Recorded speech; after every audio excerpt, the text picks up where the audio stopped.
Hey, yo, it's your boys, Dice Chuckers. I don't know why I talk like this now. This is my real voice.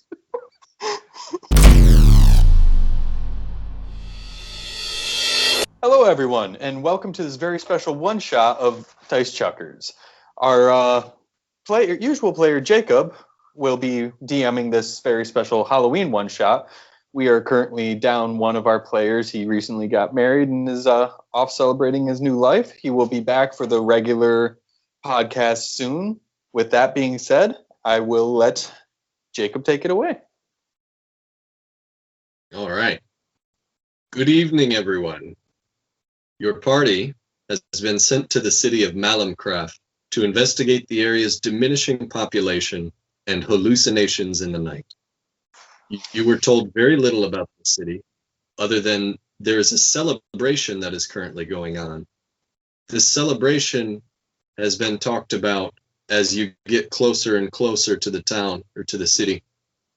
You hear more and more of these rumors of people doing strange things in this celebration. People dressing up to look like strange, deadly creatures of the night, and often have gotten mistaken for that by outsiders. This city is in a mountain area, very mountainous area, and it is miles and miles away from any other city. Upon reaching it, just like any other DM knows how, I get to drop the party in a tavern. So, where you begin is in this dank, musty bar.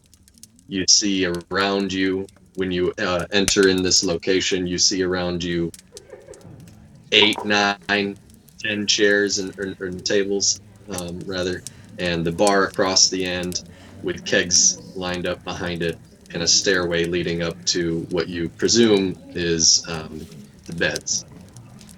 You see 2 bartenders going back and forth, serving food, beer, spirits, and you see that the majority of the people here are human, gnomes, and a few dwarves. As you enter, everybody kind of takes a peek at you real quick. Some of them do a double take. If you would care to quickly give a brief description physically of each character, so we can kind of get a visual on you, starting with Seth.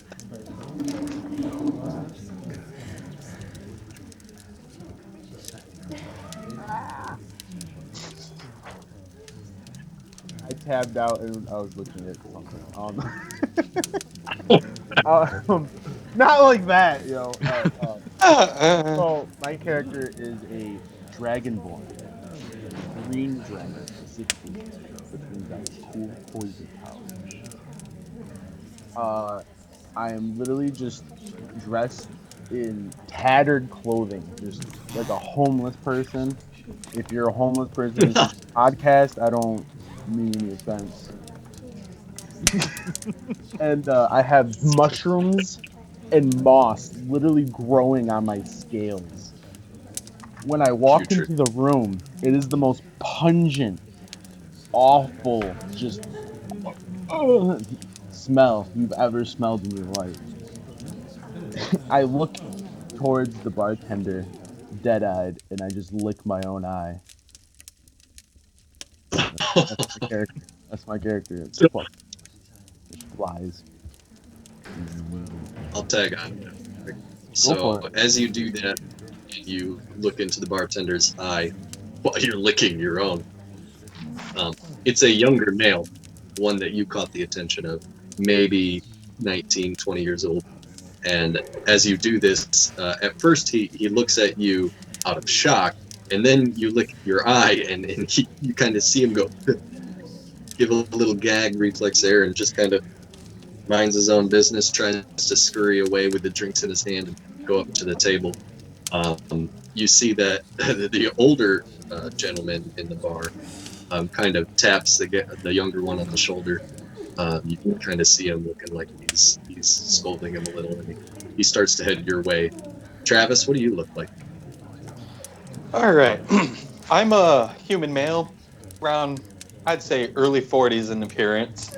He's got dark, close cropped black hair that has almost like a side swipe going to it, undercuts across the entire back. I just pulled out my own headphones. He's dressed definitely upper class, not quite noble born, but he's definitely a man who comes from means. He's got a very, very bright blue eyes and a pale complexion that says maybe he doesn't do out of doors work too much. He's definitely a man who seems used to more of a comfort lifestyle than a hardy one. I also want to note that my character notes I was writing down go Seth, Dragonborn, green, moldy. Gross. Yeah, Cool. pretty much. I got, yeah, pretty much the same. All right, and on to the next. Chad, what does your character look like? All right. So walks in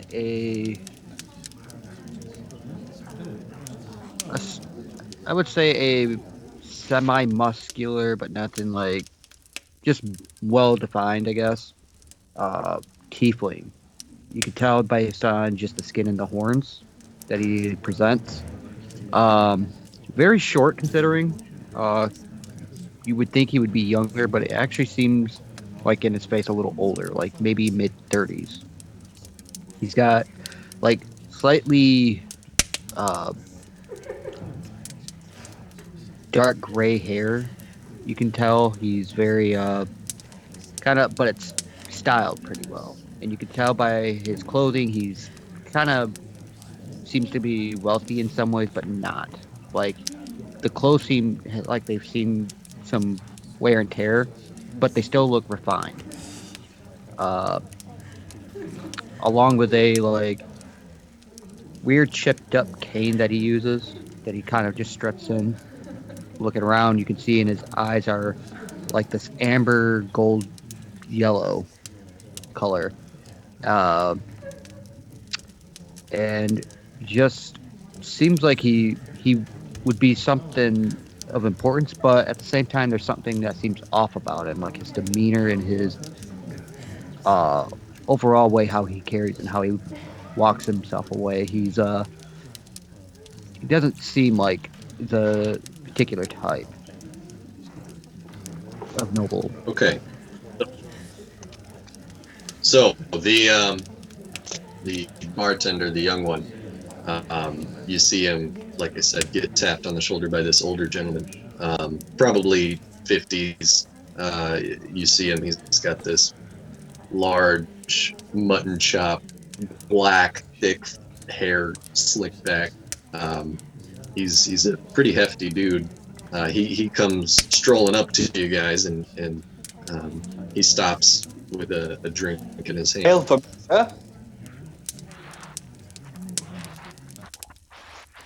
And you can kind of, he's kind of holding back this. You can see him twitching his nose a little bit, but he's trying to hold it back. He's trying to be as courteous as he can. I lean in very close. Drink.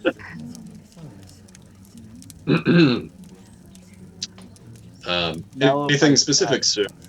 Just the smell of my breath wastes, just like it's all bad. It's all bad. It's all bad, guys. I'm sorry.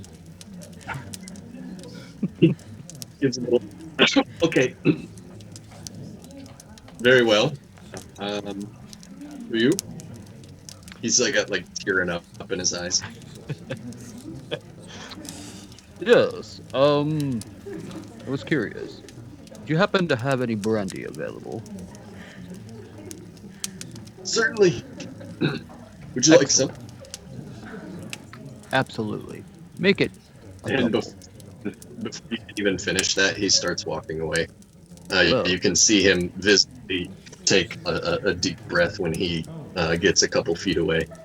The table to your left is actually making some noise about the certain dragonborn stank.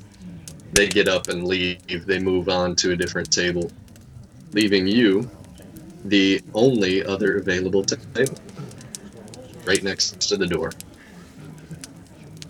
The gentleman comes back a couple seconds later with an ale for the dragonborn and for the human, and some brandy for the tiefling. He just nods his head away. You can tell he's really trying not to breathe when he comes into the general area of your guys' table. But you hear the bustling of a normal tavern. You see that when you're looking around, there's a few of the folk are dressed up in some more than others, realistic looking demonic figures. Some have this gargoyle like look to them. Some of them have these kind of impish, they're painted. They've made leather masks. Just generally, you've noticed that the people here are kind of half and half. Some of them are not dressed up at all, and some of them are decked out. What do you guys do? In an effort to fit in more, I'm just mutter a brief arcane phrase, wave of my hand, and produce a set of fake vampire's teeth, and just plop them in my mouth. Like Everybody the else uncomfortable ones that Yeah, those cheap $1 ones or 50-cent ones you can find at the grocery store. Just You bear your fangs at me.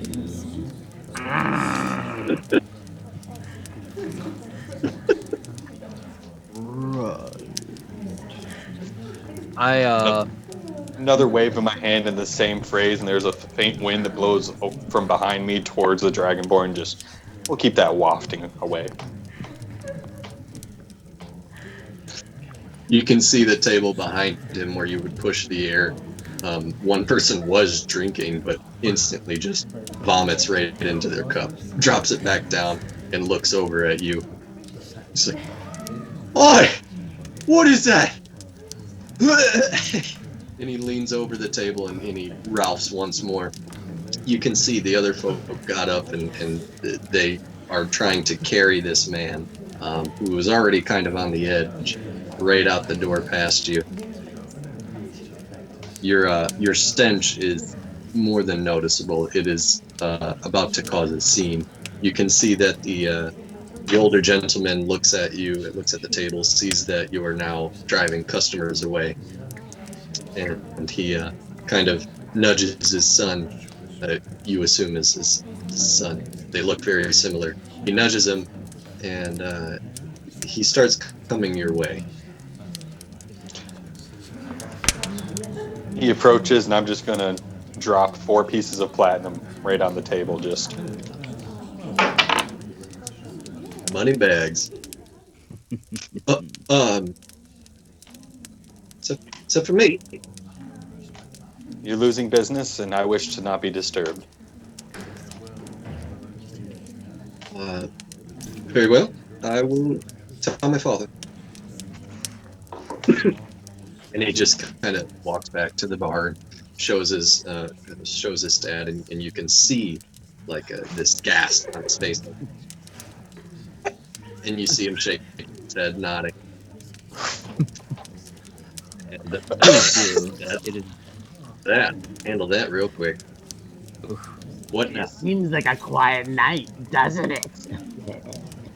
indeed stinky one. Thinking. If you could only smell it, apparently is not your forte. I can sense many things.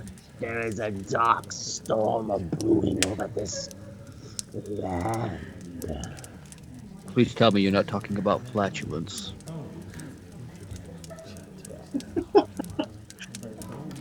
No, I foreseen it. Small words, my good man. Seems flatulence may be beyond our green companion's grasp.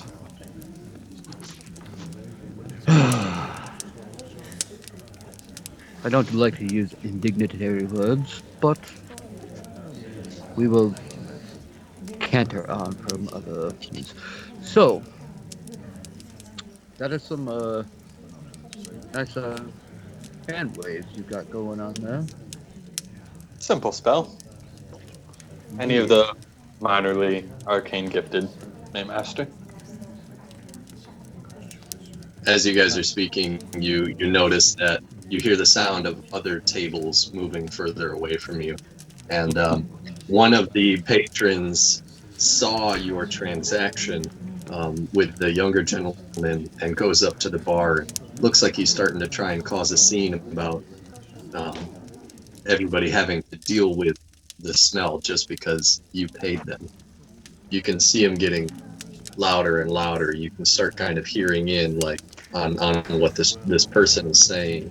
It is a dwarf. Go ahead. Now, I was just curious. How do you have to know the person to use message? As long as it's somebody within line of sight, I believe with Yep. their side of line of sight, you have to know them. But if they're in line of sight, no. Okay. I'm gonna say go ahead. All right. I take like put my finger as I'm itching, and I end up casting message and so many words. Tell the gentleman, if I were you, I would be careful about causing a ruckus. Last thing you want is bloodshed. Okay. Roll for intimidation. First roll. Ah, shit. Ooh, alright. Okay.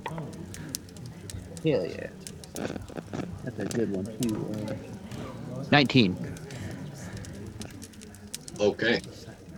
You can, as soon as you cast this message, you see this very wide dwarven figure, one long braid in the back of his hair, red, totally red, balding all the way up top, just this long ponytail.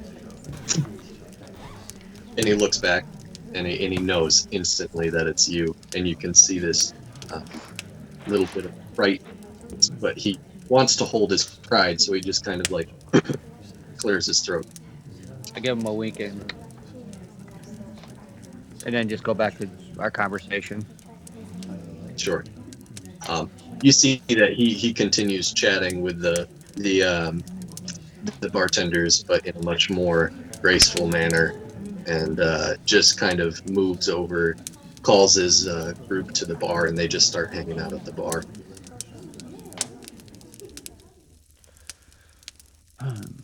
Well, now. Okay, so out of character, I think I was refilling my beer during the brief recap we got, and I don't remember the message. What exactly was it that we were supposed to be doing? That's all good.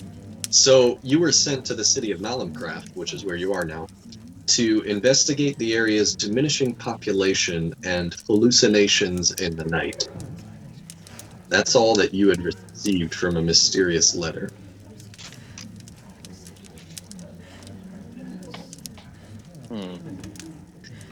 As you kind of take a view of things, you notice that it is approaching nightfall. It is getting darker and darker. It's not quite there yet. You would say you probably have another half hour before it's like night.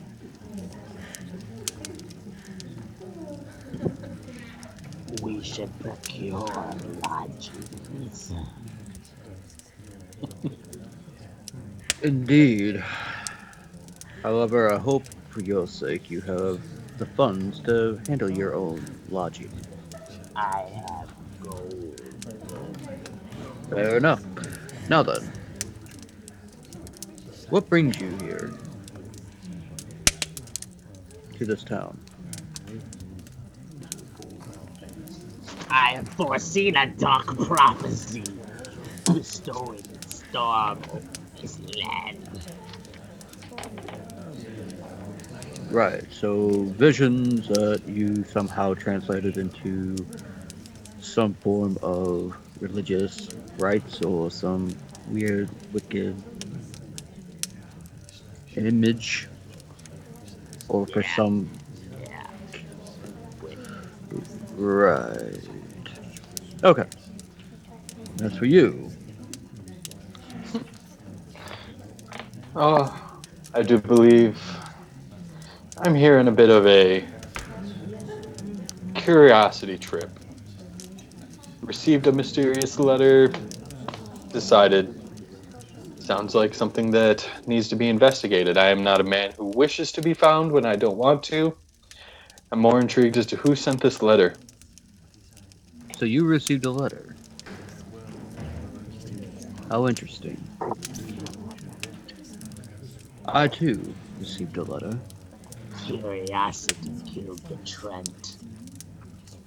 Hmm. Funny. I thought lack of water did. And with that, I get up and walk towards the bar. Okay. He must be thirsty. As you walk through the bar, you notice that several of the tables are kind of looking over their shoulders at your group and whispering certain things. You can see that the bartender is relieved that it is you coming up. You notice him look. At first, he's like, "Oh no," but then he realizes, "Okay, we're good." You approach the bar, and it's the old man. Well, the older man, I should say, working behind the bar currently. Should need 2 rooms for the evening. You mean you're wanting to stay tonight? Possibly longer, I but mean, an investigation needs a base okay, camp. you're here to investigate. What exactly are you investigating? May I ask? Disappearances, strange letters, weird portents. If the green one Yes. is to believe doomsday. Brewing storms. Doomsday. And I keep telling you, so far the winds have not blown in such a way that makes me regard it as being a storm. Maybe a drizzle, maybe a little rainfall, but nothing is saying a storm. You can be anything you want. You need to be nicer to yourself. I'm gonna I attempt So, a charm on the barkeep, DC 17, charisma, a charm. okay, 14. Okay, so with that, just like, well, I gave most of my coin to your son. That should be able to cover at least 2 rooms for the foreseeable future. Oh yeah, Oh, I just yeah, I'm sorry, real quick. absolutely. No problem there. I'm just curious as to why you would choose a place like Malemkraf, especially on a night like tonight. I mean, the disappearances, they're very real. And as you can see, by those that are dressed up tonight, we're we're going to do it. We're we're going to be safe for another year. It'll be okay. You can investigate, but it Safe from seems a what? little off. What is it that you plan to do? Well, every year it's the celebration of our freedom from the demons. You see, we every year we take our death row prisoners and we tie them to a pole and set them off as sacrifices to the demons. They And yet take them in the. I'm you sorry. still disappearances. Despite this, Well, your archaic terms of appeasement to your demons may not be working anymore. I guess that's fair, but not many of us really wish to believe in that. I presume I don't. I I understand that. I think, and um, he gives you a key to the room upstairs. He says, um, "Each of you may have your own room if you'd like." 2 should And suffice. put the stinky one in the other room. He hands you 2 keys, and he says, "If you would like, it's just a minute longer, and I'm sure you would see the celebration happening. It happens tonight." I come walking up. Observance should be something on my priority. I take the glass and put it on the bar. Another one, please. Another brandy for you. And he Absolutely. pulls out off the cork. Now, What what is would you it like? I hear? I beg your pardon. I will drop one of the keys in front of Chad's character and head back to the table. I see Chad's character go up there and realize that it's custom that I must bring my empty glass to the bar. So I begin to head my stinky snail-like trail over that way. As you do through the crowd, you can see multiple people just start covering and looking the other way and trying to be as far away as they can from you. They kind of all at this point push the tables way off to the side. It's like that scene in Ace or in Bruce Almighty where he like splits the cars. That's exactly what you When I just get did to with your Chad's stench. character, which do I know Certainly makes sense. anybody else's name? I I haven't don't- introduced I don't myself. know if we've been traveling together or not. So You guys all met up on this travel. Sorry, we should have prefaced. You you're fine. guys traveling and met along the way, Gotcha. and you each were had your own reasons for coming. But yeah, you guys have known each other for the past 2 days. Well, So my It was Go not ahead even and me. my No name character say base. your name. mine is Golok. Golock. Olak, Hola. like it. Zakari. Z-A... Zakari. Yeah. Zakari. Okay. Golok. Generator. Hola. And what was yours, Travis? Again, sorry? Zakari. Zakari. Yeah. Zakari. It's spelled like Zachary, kind of. Just said differently.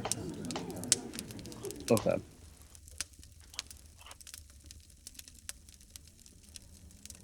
And what's yours, Chad? My name is Trenton. Trenton. Trenton. Yep. Trenton. Castile. Okay. Casseal. Fancy man with a last name. What's that like? Yeah, I know, right? We're too medieval for that. We don't have last names. Hola.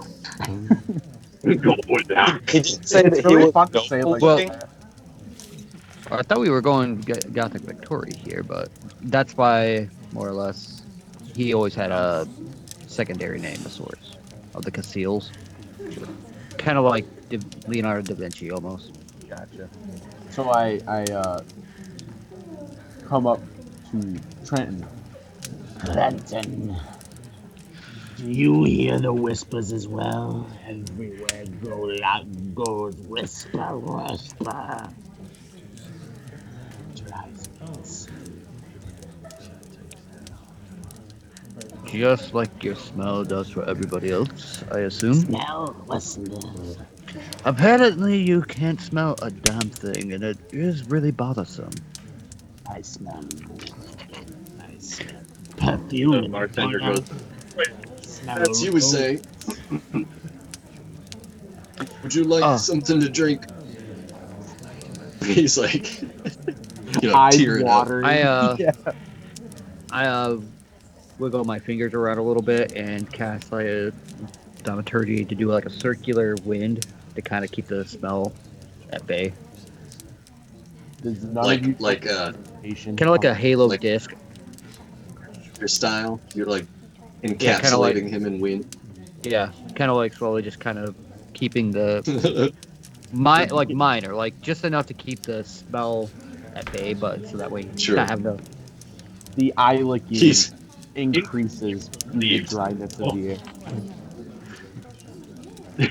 yeah. So you can see a little bit of relief on this man's face, and he asks you if you'd like another. Golok. He doesn't know your name, but I'm. My throat thirsts for drink, as they call it. Yes, very well. Pours a beer, hands it off to you. Thank you. He just kind of nods his head at you a little bit. I have As you manners. know, go ahead. I have manners. Okay, I still say thank you. Well, at least there's that then. He go ahead. Oh no, I was just gonna. My next thing would just be asking about lodging. But go I ahead dropped if you. the key in front of you. I'm aware, Yeah. and I also know that I don't want to be near Stinky McGee here. He So I'm has the asking- other. Golok. Golok has the other keys. He's walking up. He got handed that one. You two have the 2 keys. Oh, okay.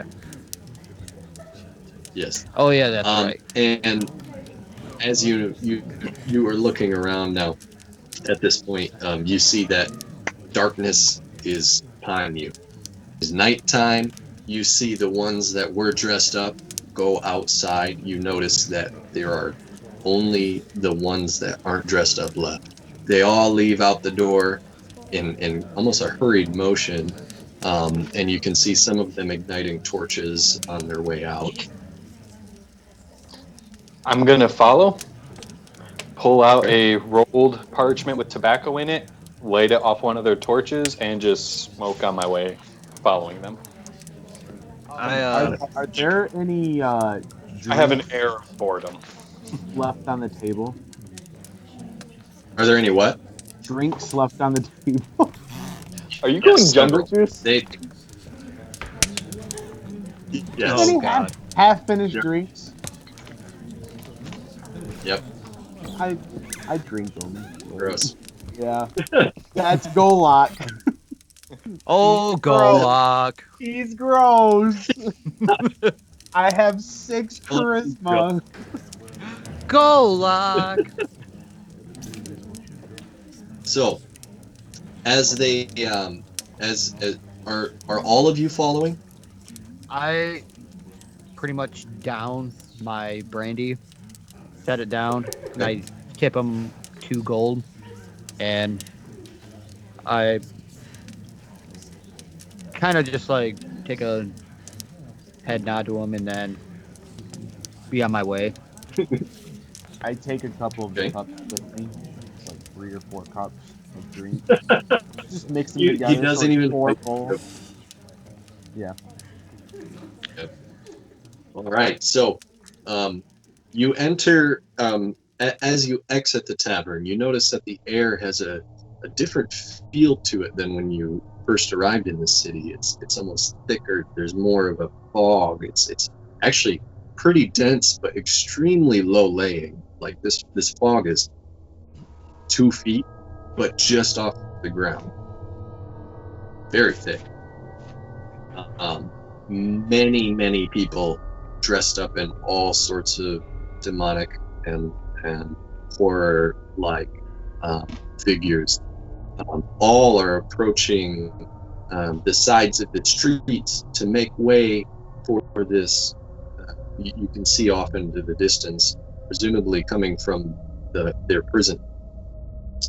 Several people also dressed up, carrying on either end a large beam with 4 captives wrapped around on this beam, and they're just walking along. It's off in the distance, so they're not quite to you yet, but you see everybody kind of just lined up on either side of the streets like a parade.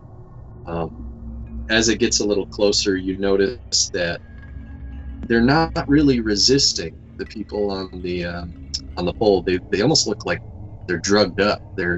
Some of them are smiling. One of them is drooling. You can tell that they're complacent at this point, whether they mean to be or not. They pass you and move on, and you see that they're approaching this hill. This hill, it forks off One way goes down, and the other way goes up to this hill where there's a decent-sized castle on top of it.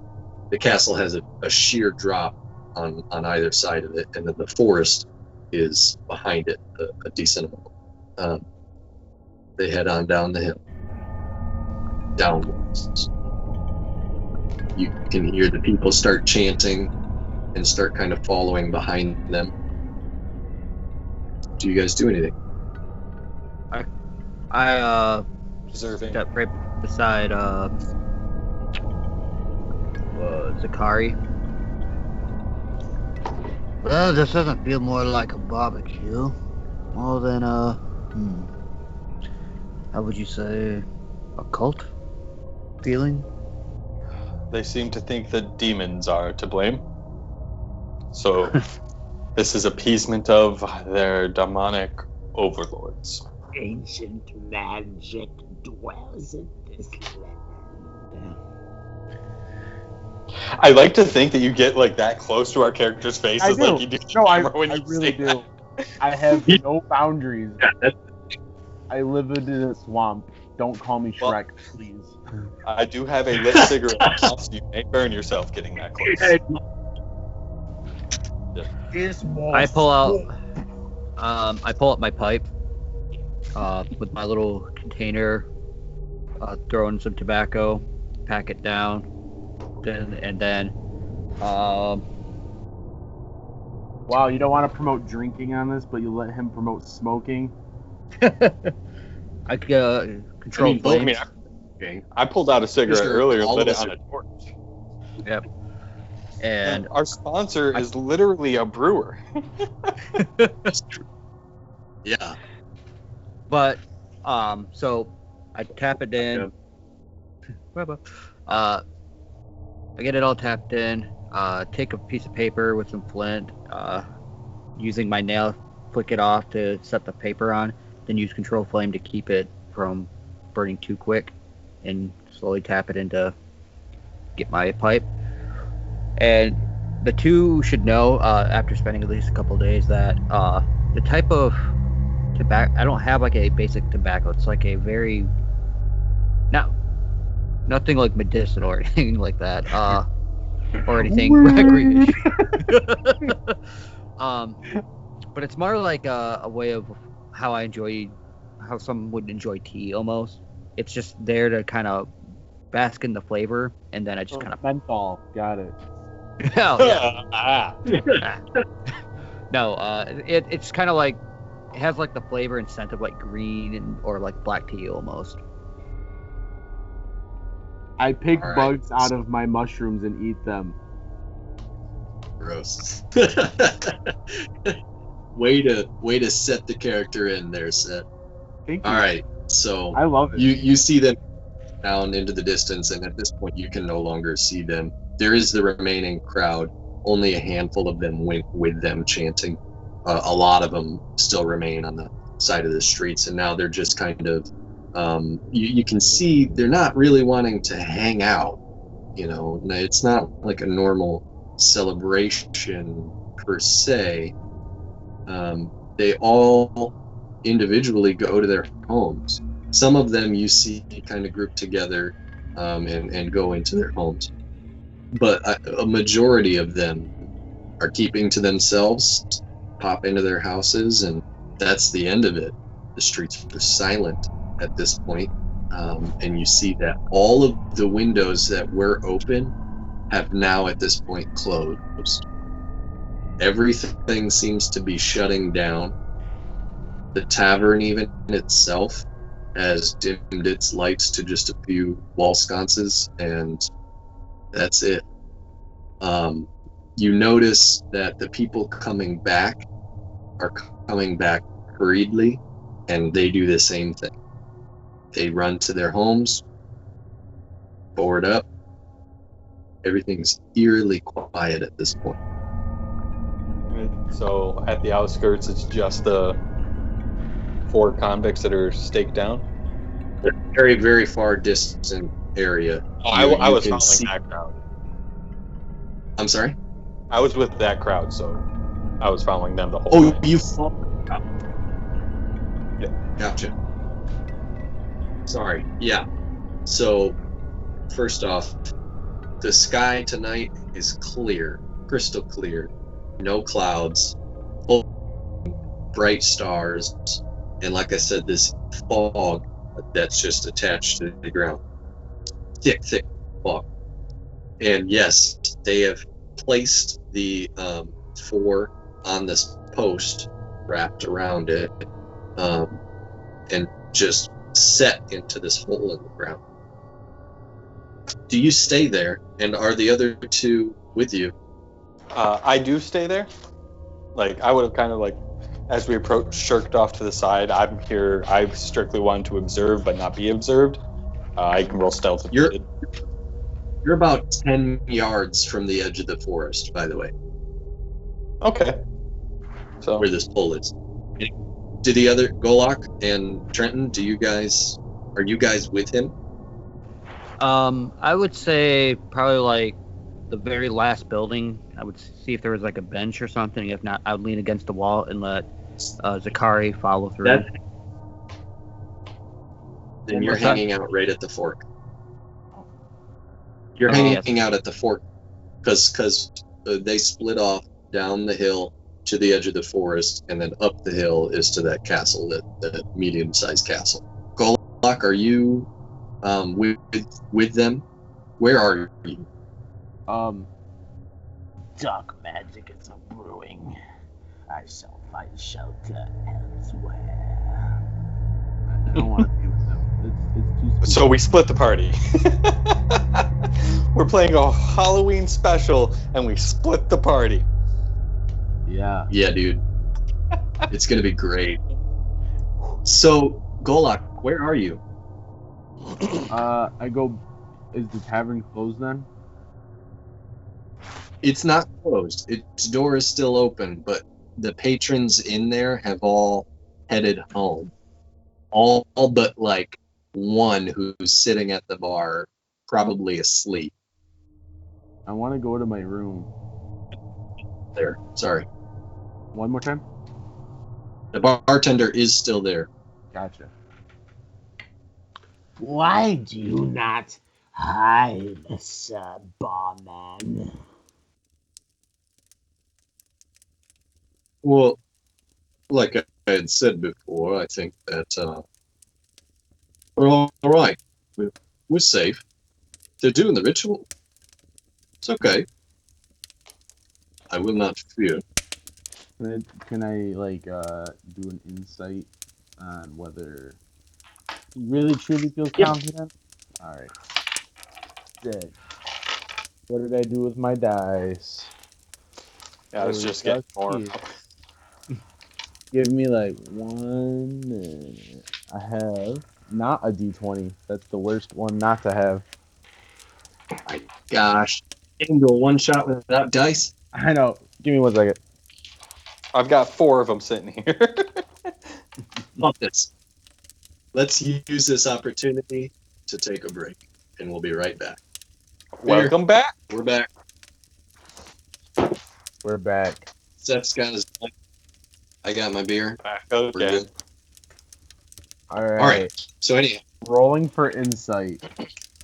yes. What do I get on insight? That's wisdom, right? Ooh, that's a big bonus modifier, boys. I got a Druid. You got a what? 24. Wow. Okay. He's absolutely bullshitting, and mainly to himself. He's trying to lie to himself so he can feel better. You can see the sweat on his face. You can see his eyes are dancing rapidly between you and the windows.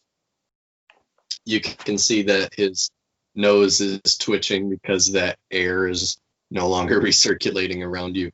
But he is definitely lying, for sure. He's scared. So, Chad, Trenton, Mhm. as you are by the last house, one of the last folk to go back into their home is the owner of that one. And as they pass you, they look at you, and it's a younger boy. He's probably 12, 13 years old. And he says, "Hey, nice costume there. Looks really good." Thank you. Looking at him And he kind just, of curiously. sure. He goes into his home and shuts the door and shuts the windows. It's kind of quiet, like I said. At this point, there's no sound outside. Rollock, you were speaking with the innkeeper at the tavern, and Sakari, you were by the post. Are you? Once everybody's Go out ahead. of sight, I'm gonna go free the prisoners. Okay. As you do this, you slit the rope, and they all just kind of plop. They're certainly under the influence of something. You can't even see them. They fell into the fog, and it goes around them, and they're on the ground. Grab them one by one by the cuffs of their collars and just drag them away from the sacrificial site. Just try and like kind of hide them, like pull brush around them, do whatever I got to do. Sure. They don't have collars, but Or the gist of it, just yeah. Okay, so you grab a couple of them, and you said you're dragging them. Is that right? yeah. If they're drugged and can't are not able to move Okay. on their own, I'm doing whatever I can to get them away from here. So you can only drag 2 at a time. Is that That's still fine. what you're doing? Yeah. Okay. I send a message to Zakari. So, how goes the sightseeing of this ritual, if you will, going for you? Anything spooky or ominous going on? Tell me. If what you got. if I'm within range, no answer. If I'm outside of range, definitely no answer. Okay. You would probably be within range. Okay. At any rate, so as you start dragging the 2, you get about 10 yards or so from the post, and you see, or you hear rather, the rustling of leaves in the trees behind you. As you do you continue to drag these folk along? How far away am I? From the post? Yeah, 10 yards. 10 yards. Okay. Over these 2, I'm gonna drop a minor illusion and just make it look like a overgrown grass area, like the whole cube, and then go back for the others 2, because you said there's 4, right? Correct. Okay. So then I'm as gonna go back you 2. very, very well, you approach the other 2, and you're searching along in the fog, and you don't find them. Fuck. As you have got this post, and you've been there for a fair minute looking for these folk, you've determined that they are definitely no longer there. You look up, and you see the mist, the fog almost coalescing and then reappearing elsewhere in certain spots above the fog. It's almost like it's moving, but much more rapidly than naturally. As this happens, you hear some more faint, tears. You hear this cracking sound, and then all of a sudden, there's a limb being flung at you from out of the fog, half of a person's arm is just flying right at your face. How far away? This Was like happened the moving mist. How far away was the moving mist? Well, it kept happening, I would say within 20 yards of you, back and forth. It was just kind of moving. All right. I'm going to, where that mist is currently at, cast Sickening Radiance. Okay. So The arm continues to fly at you and just beams you in the chest. Yep. And drops to the ground in front. From where that mist is, for a whole 30-foot radius around it, is a orb of radiance that glows a dim green light. If there's anything within that mist, it needs to succeed on a 17 Constitution saving throw or take 4d10 radiant damage. Oof. And anything Good luck, inside Epic. it refuses, or anything inside it cannot be invisible. It's no longer benefits from it. Okay, so remind me how much damage? 4d10. Okay, go ahead and roll it. It failed. Oh shit, there actually was something? I'm just going like demons, fuck. Wow. The dice I got from you were a 10 and a 1. So 11, 17... Interesting. 22 total radiant damage. Wow. So as you do this, you said that it is a green light. Yeah, it's Is that right? It's themed as a dim greenish dim greenish light that spreads within a 30-foot radius sphere centered on the point I chose, which was where the mist was moving. Yeah.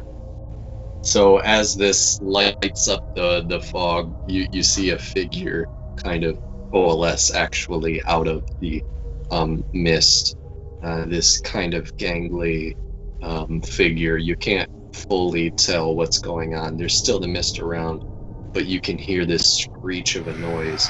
And then all of a sudden, excuse me, the mist drops back down and it's dead silent again. Huh.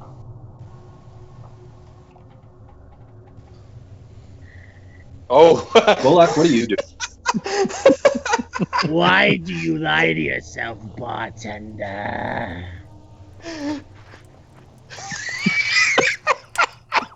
I was very dedicated to that joke. I just want you to know.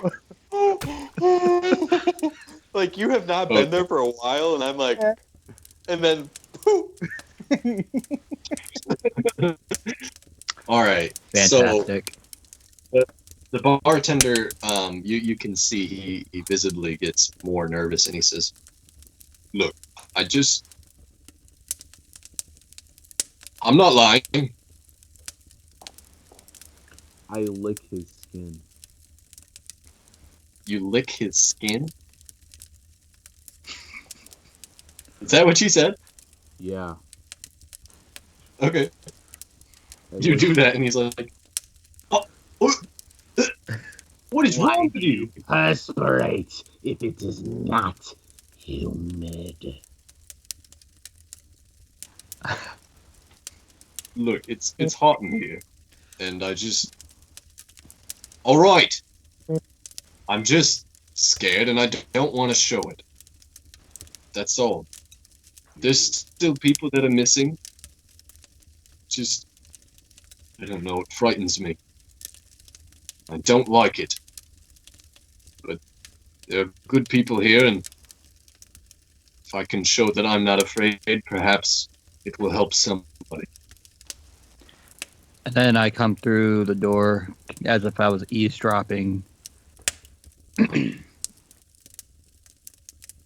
So, you think by being this stoic... The bartender himself look up in real quick and say, "Oh, Hello there. Come on in. I start kind of slowly walking up. So the stoic behavior you're trying to exude is not for yourself per se, but for others hopefully as well. Tell me exactly what it is, or what it is you are so afraid of. This demons or demons? Are you afraid that your sacrifices won't be sufficient this time around? I do have that fear. I mean, we've told the Earl, and he said he would take care of it, but here we are still having the same problems. Just, I don't know, I guess it used to be more sporadic, and now it's happening more and more. We're still, even after the sacrifice, dealing with disappearances. People are still seeing demons, and it'll be 6 months from now, and they're still seeing demons, and usually, or I should say, it used to, I don't know, fend them off. But Fend not them off. anymore. Seemed to work. I mean, I'm Indeed. still here. Of course. I did several of these. It may seem that way, but I have a suspicion that your old Earl is maybe in cahoots, maybe utilizing his people as currency to buy his time. Think about it. I suggest that how you speak around here. You don't want to become one of the prisoners now, do you? Golak leans in closer, even though he already licked him. And I drag my claw. I drag my filthy, you don't want to know where that claw's been, across his face, like this, very caressingly. What? You are Okay. brave for one who hides from the weather. Golak will help. Golak will help. I do find all of What this. What? What do you propose? Indeed, smelly one. I What am do you- married to the swamp. I propose to no one. I think what he means to ask is how do you intend to deal with the situation? We shall go to this Earl. If that be his maiden name. Not maiden. What was I say? Birth name. It's That's a not title. a good idea. Why so? You can't just walk up to the Earl in his castle and expect him to let you in and just Why not? ask questions. Because but, it's in the middle of the night.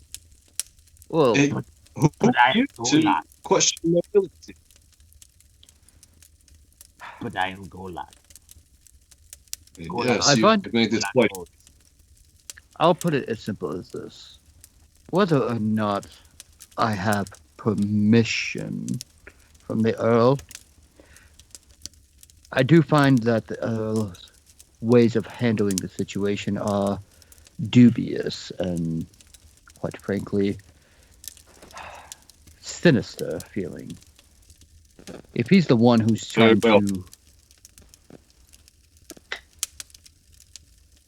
beg Will your pardon. not have part of this. That's your head. It's okay. Golak, go look. It's okay. Right now, I would rather speak with my other compatriots before we make any sudden moves, obviously. However, Let's cut I back. do. Oh, sorry. Yeah, Oh, we can cut back. yeah. At this, after seeing the figure in the mist, I'm making sure my illusion's in place of going around it so I don't disturb it, and heading back to town. Okay. All right. You continue to do so. Give me a perception check, please. Hey, I have a 7 to that. 24. Wow. All right. So Let's take that as you're 17. passing, what's that? Oh no, I was just commenting on the die.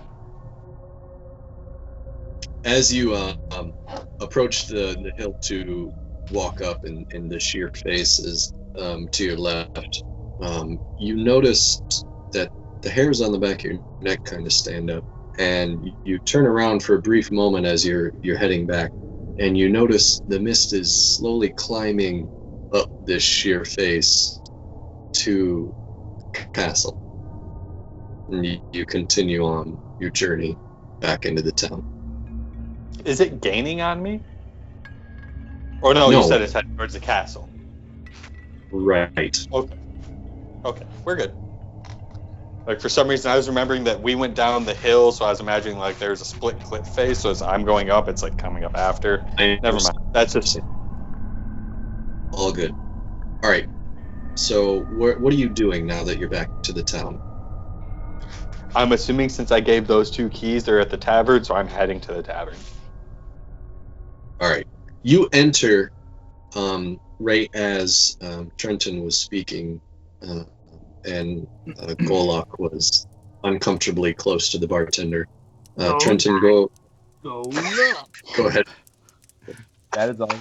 I would have to speak with my compatriot, obviously, but however, I feel that we would need to first discern a couple things, specifically whether or not your made a proverbial deal with the devil, or literal. And as you say, the door opens and enters Zakari.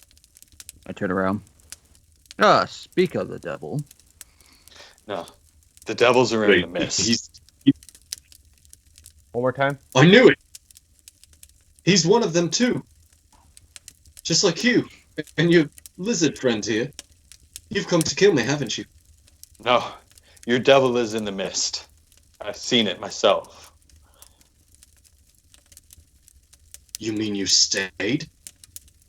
I hid and observed, as is my skill set. Well, mine is not, but... Zakari, go. Surely you've ruined the ritual. Our heads will be on you. About this. It's hurt. I heard it. And if I can hurt it, we can kill it. If it bleeds, we can kill. Ha ha! Golok happy. I don't know about blood, but it definitely screamed in anguish. I do feel that this whole thing could have been avoided if the Earl had a backbone, but who am I to say right now? Does your Earl live in the castle? You must leave. Of course the Earl lives in the castle. Leave now. You Your have Earl set is them. your Do not bring me. Leave. And he kind of shoos you all out. Before I go, I do have one piece of advice for you. Following the advice of a madman is not the best choice. If I were you, I would start trying to listen to your own heart, or mind, whatever wish you go by, and start trying to discern whether or not something seems fishy. For your sake, I hope that... And I just kind of catch myself before I say any more, and I'm like, I bid you adieu. Sorry for the trouble. And he kind of gets you all out the door, and you can hear the door lock behind you. And now you're out in the mist in the night. I guess that goes our lodging. I turned to the other two, very confused. Is Earl invertebrate? Jellyfish, starfish man? It is a title. It is the, for lack of a better term, lord of these lands. You said he has no spine. It is a figure of speech. I think we've been through this before, right? You hate a lot of things. Apparently, a bath is another one. I think whatever it is taking these people, these disappearances, this demon in the mist that they speak of, it is in the castle, whether it be the Earl or some servant of his. I wounded it. I heard it scream. I saw the mist flee towards the castle. It was hiding within it. Indeed. I had a suspicion myself. With the fact that the Earl had made the appropriate, how would you say, accommodations in order for appeasement for such a ritual, I have to wonder if he himself has made a deal to either A, turn himself into some higher being, or to protect himself from some deal that went sour, or the various other reasons as to why he probably had somebody summon something that he can't control. So in order to have some sort of, I don't know, an ability to create some semblance of control, has made his people his buyout currency, if you will. And the price just keeps getting higher. Yes, that would be the idea, if anything, of a demon or devil, if you will, were to be a present in this world that is considered unnatural. But you are speaking, you see this figure start shambling through the mist at the very edge of the town, where the hill leads down, and you see this before you as it comes into a clearer view. Like I said, shambling, drooling, naked man, just hardly keeping himself up off the ground, walking into the town, making groans of some sort that you can't quite understand. Do I know what this creature is?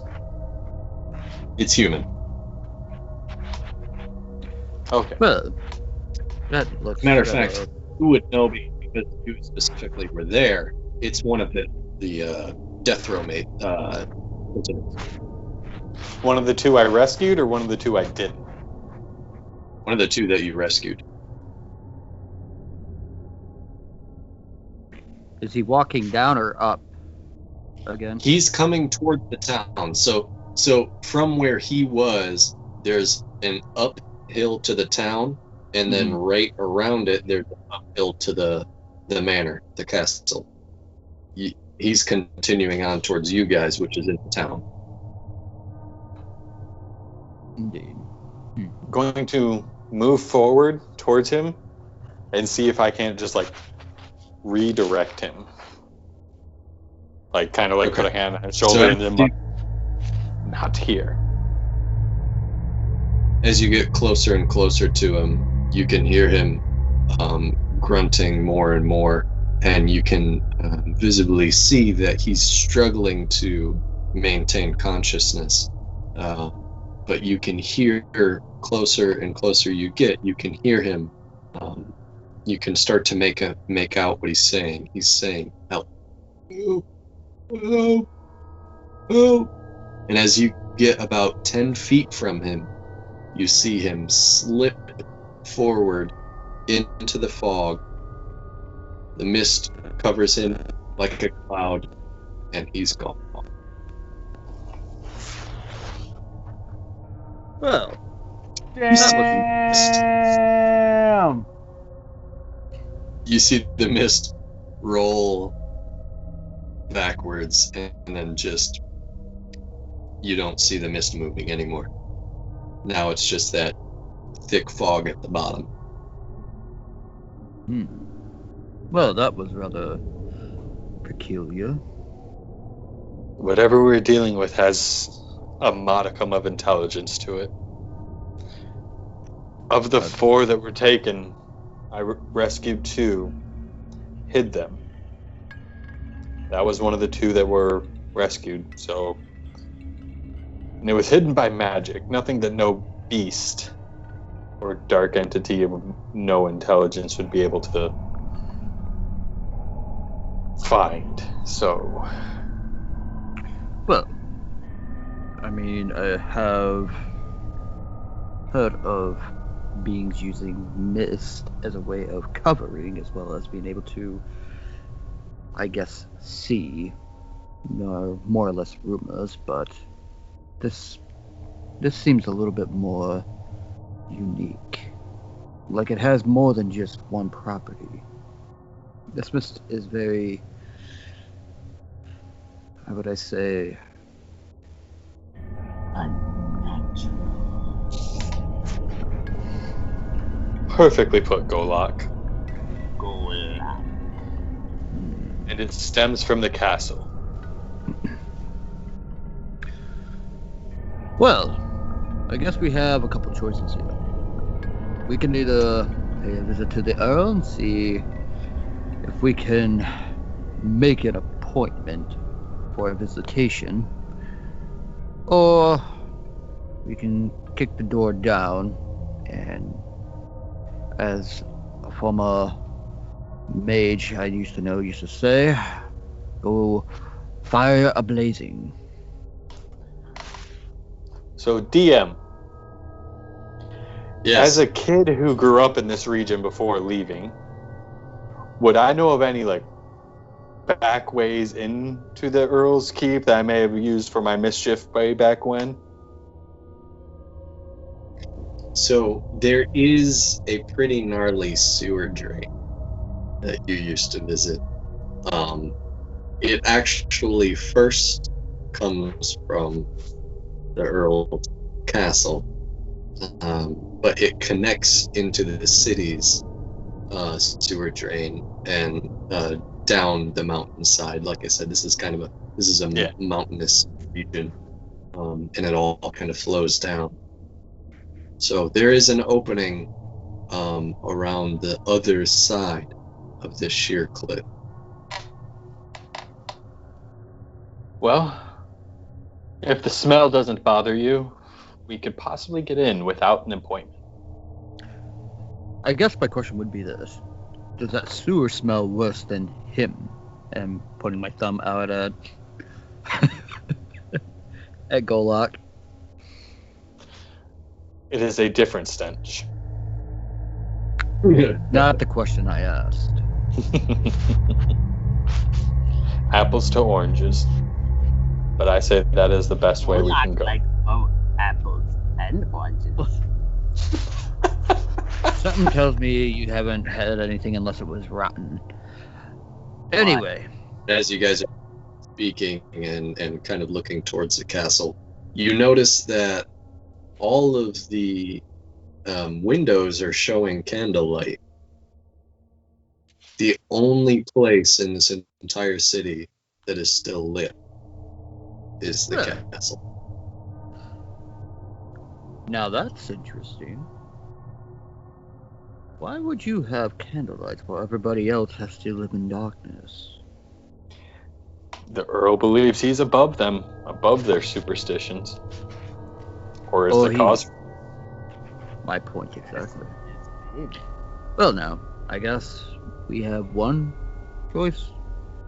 Let us enter the back door, if you will, and follow me. Shall we? And I lead them to the sewer entrance.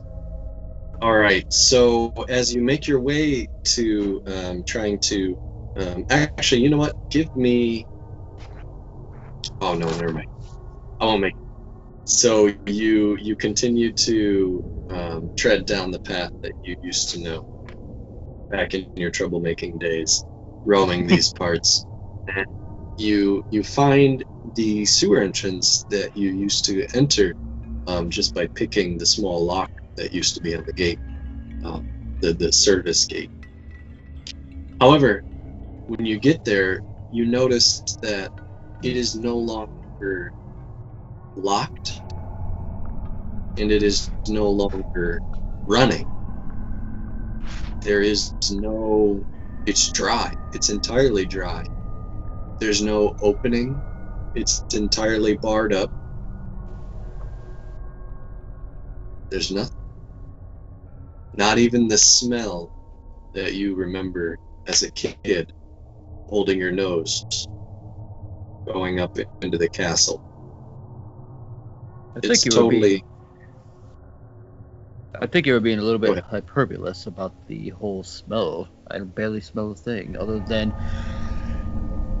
smelly butt over here. It's been 30 years. You said it's gated up. Yes, it is totally barred up. There's no opening. It used to be just a gate, essentially, with a lock service. But now it has been just barred. Like, I'm sorry, like actual bars or? Yeah. Oh. Like metal bar. Oh, that's easy.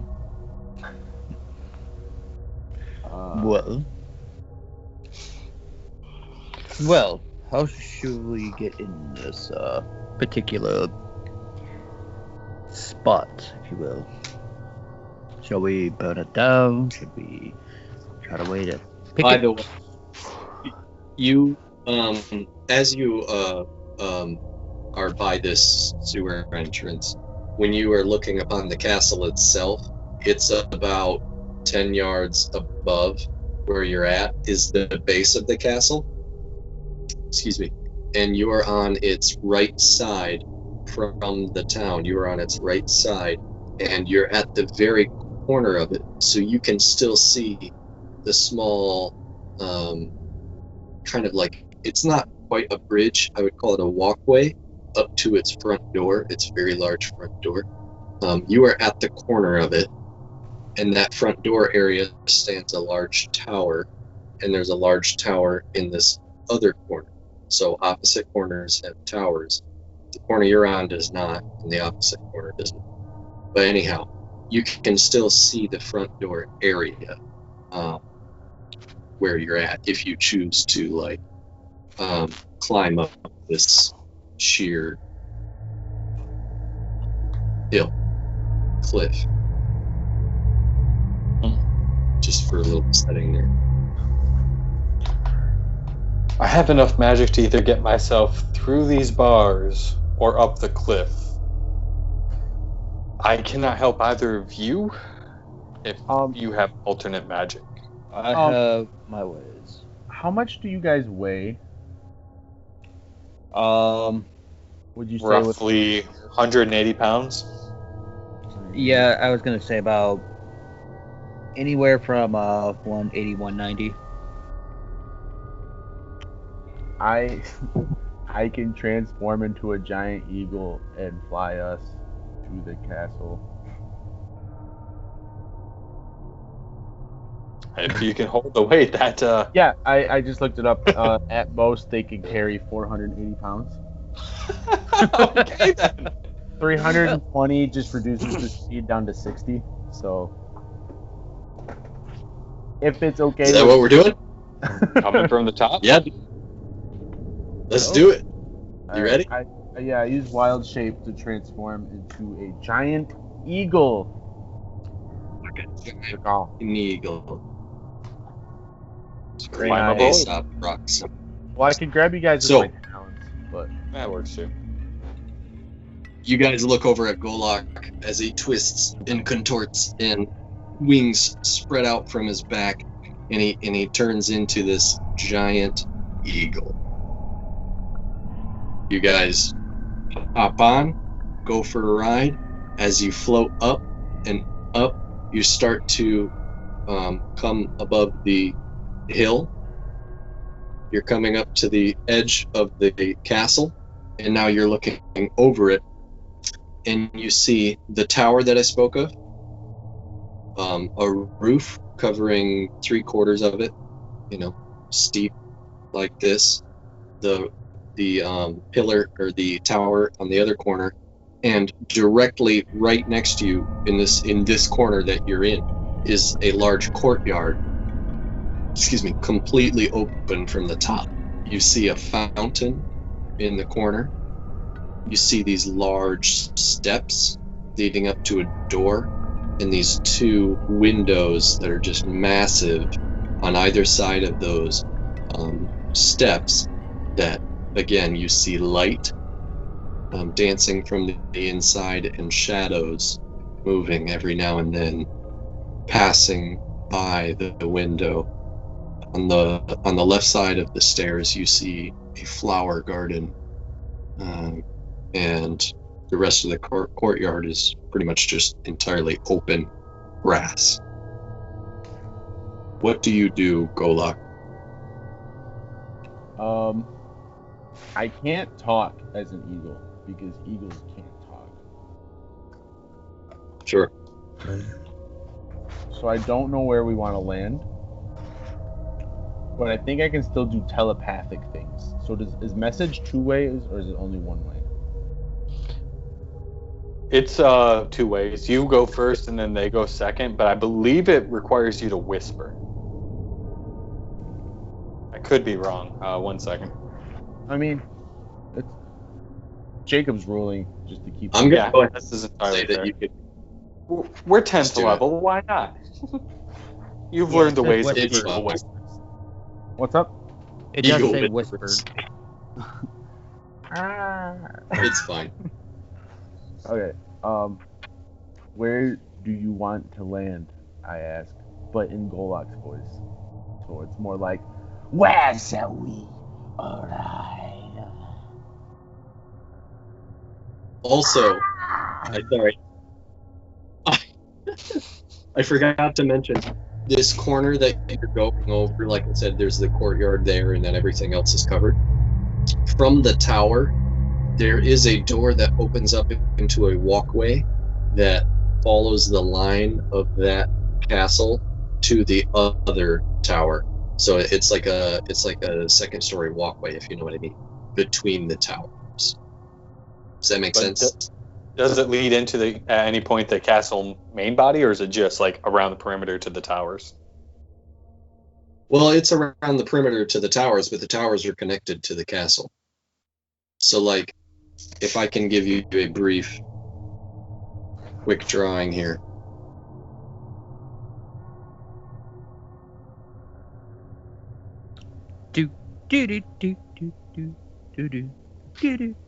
This brief drawing brought to you by Noble Hopgoblin.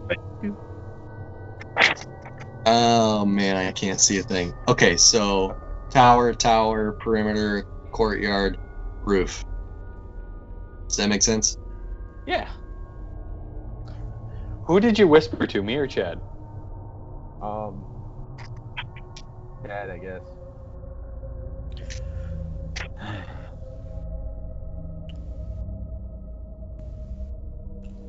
He wants us to land somewhere. Where would it be a good place? My guess would be next to either of the tower turrets. They'd have the best main line right into the castle, would be my guess. Nighttime, I can't imagine the courtyard main door will be unlocked. So I kind of take my finger and point into the direction of where he was talking about. We're I'm sorry. on the back of the eagle. He can't see your finger. I'm right by his eye. A giant eagle, while carrying both of you, can fly 34 miles an hour. Sorry, I was sitting here doing math. That's ridiculous. It'd burn your skin off. 34? Not really, but I was like, come on, man. People ride motorcycles at much faster than that. that's still ridiculous. So, okay, Plus it'd be are you cooler. landing in the courtyard or on the perimeter wall? You said perimeter wall, right, Travis? That'd be my best opportunity. I wouldn't think nighttime main doors would be unlocked. I personally can't pick locks. Yeah, I think we'll just take on the perimeter wall. I point my finger down at Eagle Eye here and message to him. I think he can still hear Huh? you. He just can't talk to you. Yeah, I just can't talk. Oh, Yeah, he can understand us. all right. Oh, okay. I didn't know if we need to message him because of bird brain issues or anything. With wild shape, it lets him keep his mental scores. Okay. Okay. Yeah, That makes so sense. Birds here can't. I can't physically. what you talk. guys want, and he just sets you down right where you were talking about. All right. So as you land, Golak, I'm assuming you turn back into your stinky usual self. No, I fly back up in the air. You do fly back up in the air? Yeah. All right. Where's he going? Listen, I could be an eagle for 5 hours. Like, I'm gonna be an eagle for a while. It's cool. Right. Uh, So, I got I'll be right back. I need to step away for half a second. sure, go ahead. Go lock, go look. That's what's going on here. this half second is brought to you by Go lock. when Go you lock want the seek away. Go. when you're trying to avoid situations. Think Golok steak bars. Listen, it's all natural. It's fine. Mushrooms, moss. We use the finest ingredients for the most natural, musky smell you have ever smelled. Oh, I get my own cologne now? Ooh. Goloks. It sounds like a hair product. Go locks. That's For the- hilarious. For the athletic type, you need a very important type of shampoo, specific for all the running around and dangers of damaging your hair. Goloks, athletic shampoo. A single mom on the run? You ain't got time to put that hair up in a bun? Go locks. And now, You Goloks stop. conditioner. I'm back. Sorry, the gliders were throwing a fit, and I didn't need them waking up the girlfriend. That's fair. Fair enough. It's all good. So back to it. Look at this guy. He's So, got go a lock. girlfriend. Half of us All right, have so girlfriends, Golok, the other you- half are married. You've flown up into the air again and left your companions down on the perimeter wall. You don't see anything different. Zakari and Trenton, you are now on the perimeter wall. You get a closer look at the courtyard, and you see that at the tower where the perimeter wall meets the tower, there is a door, a wooden door. It does have some ornate metalworking on it, and there is another door in the courtyard at the base of that tower. And there is also the large set of massive wooden doors with the giant stained glass windows on either side, with the marbled stone stairway leading up to it in the courtyard, with two large gargoyle statues on either side of them. You can see clearer now that it is, in fact, what looks to be an herbal flower garden in front of one window, and the other window is a fountain. However, you can't quite tell from this distance, but this fountain, it's not water, it's something darker, but it's flowing. What do you do? Trenton, you wouldn't happen to be gifted in finding magical alarms or traps, would you? Let me think here. Before we go moving through doors willy-nilly. Golok, what are you doing? Caw. Yeah, I'm keeping an eye on them. Like, I'm like swooping around, making sure like no guards or anything. You know what I'm saying? Word. Word. Bird is the word. Couldn't resist. Sorry. I'm just going back to mute now because I'm ashamed.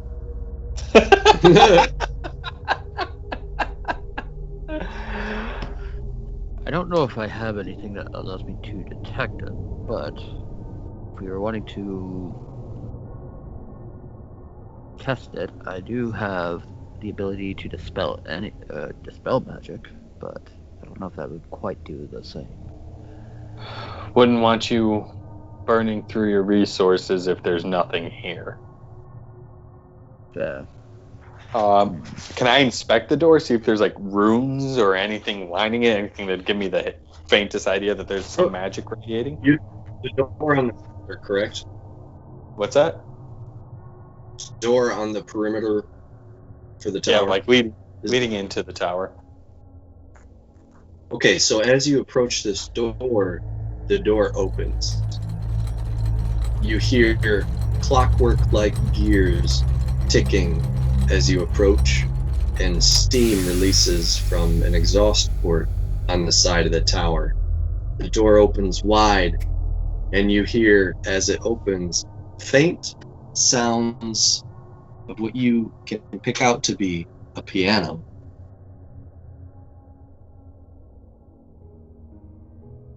What do you do? Nothing came out of the door except for the sound? Just the sound. The door's wide open now.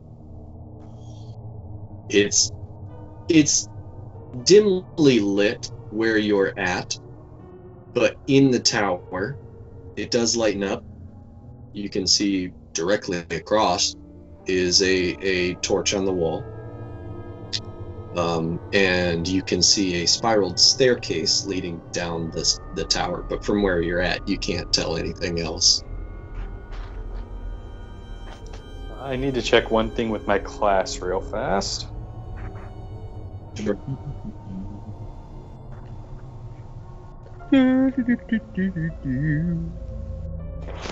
I was hoping with Eyes of the Dark I could let other people see through that. I got dark vision. Yeah, I'm a shadow sorcerer, so I could spend sorcerer points to cast darkness, but I can still see through it at that point. But I can't let other people see through it with that ability, only myself.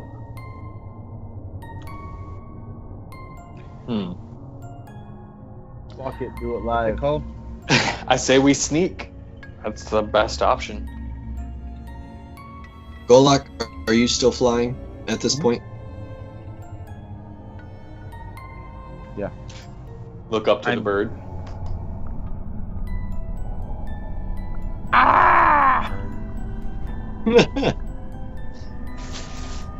The bird. Don't look up at it. So here's an interesting thing I was thinking of. I do have the feat Keen Mind. So if I just take a quick gander around and just study it a little bit, you could essentially do it, and I could kind of guide myself knowing the layout a little bit. But it would be basically utilizing my preconceived knowledge of where anything's at. So if anything obviously got flipped over, then I'm doomed. But Then I don't want us to just be overly cautious and burn through resources. okay. I only have so much innate magic I can tap into. Same here. Alright, so are you Stealth? sneaking it? Yeah, I'm gonna sneak up to the door, Pink Panther style. Doo doo, doo doo. Are you doing that while you In my head. stealth check.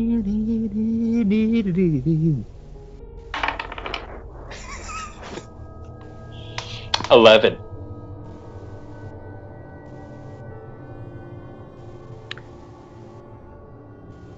Chad? Oh, did I need a roll? Oh, were you you going sneaking with- along with me? I actually was just gonna stay by the doorway just in case. So Okay. Alright, so Zakari, you approach the door, and as you get closer to it, it's most certainly the sound of a piano. Excuse me. Playing a fairly upbeat classical tune. When you get closer to the doorway, you peer in and you do see this very, very ornate handrail, hand carved out of some super fine wood, going down this stone staircase down to the base of this tower. There is a large stained glass window to your left, but that's it. This is just a staircase down to the base floor, and you can see the main entry from where you're at. Look out to Trenton and just kind of. Okay, now I stealth. Now you stealth? Alright, now roll. Do, do, do, do, do. 17.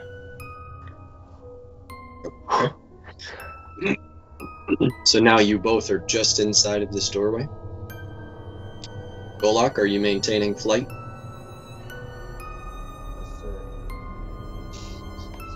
Okay. Okay. Ari and Trenton, what would you...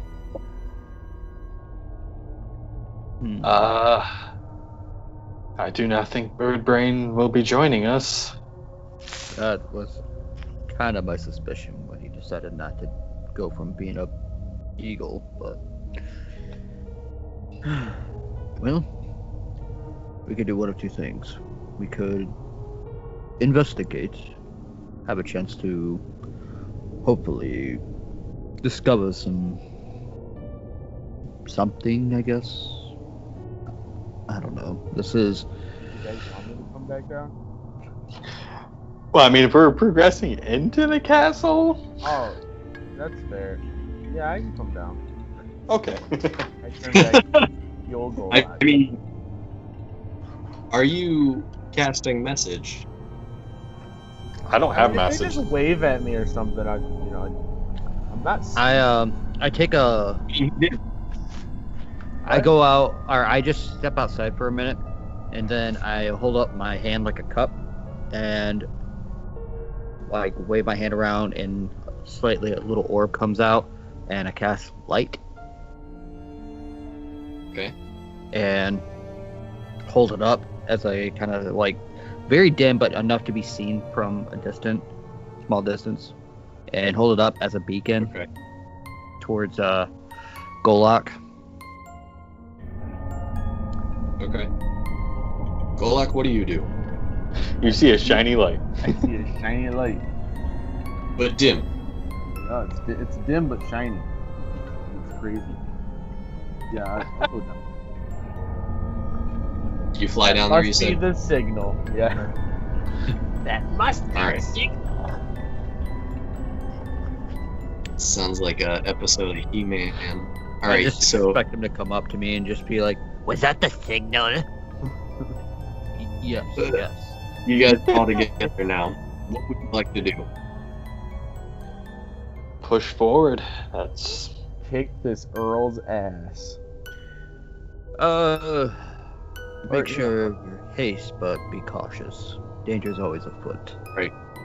I don't know the spell. So-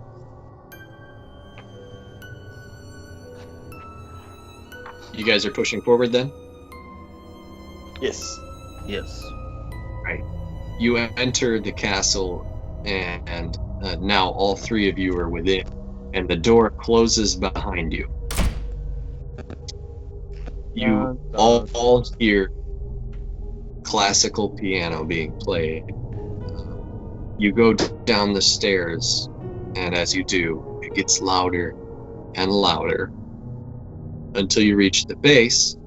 You're next to the entry doors that you see are of this large, deep red, reddish brown hue with these carvings all within them of these two large dragons, one on both sides of the door, and metal adorning the outside edges of these doors.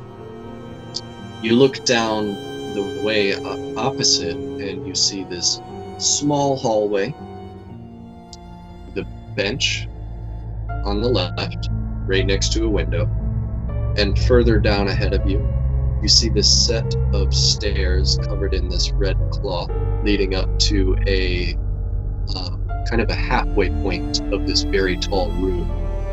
And then to the right, you can't really see yet because it is, yet again, your small hallway, but it opens up into this large room, so you can only see ahead of you.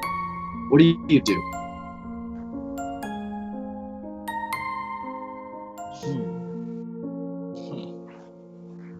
It is well lit. Go ahead. I was just gonna inquire onto Zakari. Any other things you could think of here? Because right now, the only thing I'm thinking of is Lofty Blast. As a child, my only experience from these lands was sneaking in through the sewers and wreaking havoc in the servants' quarters and escaping before the guard could catch us. This is out of my realm.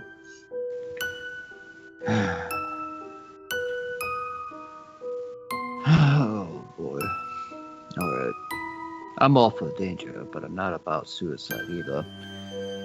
Alright.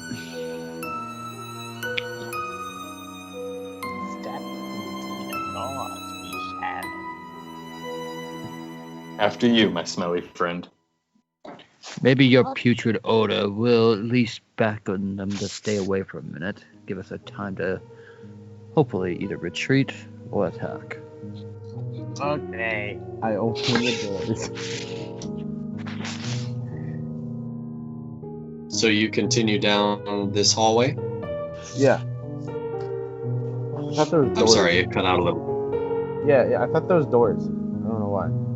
No, doors, there were doors that were the main entrance. That's what was from outside leading in. Yeah. All good. I know we went down the tower and there was like music. Yep. I thought we came to some doors. I don't know why I thought Well, the doors are there. They're at the base of the stairs. There's doors that lead to the outside. The opposite of that is this hallway that I described, and in the far distance, stairs up to the second level that's totally open. You see some paintings on the wall in the far distance. But yeah, you can see just this marble floor in front of you, opening up into this large room at the end of this short hallway, maybe 5 yards long. So you're heading towards the big room. Let's go. As you approach this room, the piano is getting louder and louder and louder to the point of it's almost damaging how loud this piano is. And it's not just like a sound, it's like it's coming from inside of your brain. You can feel the piano getting louder and louder.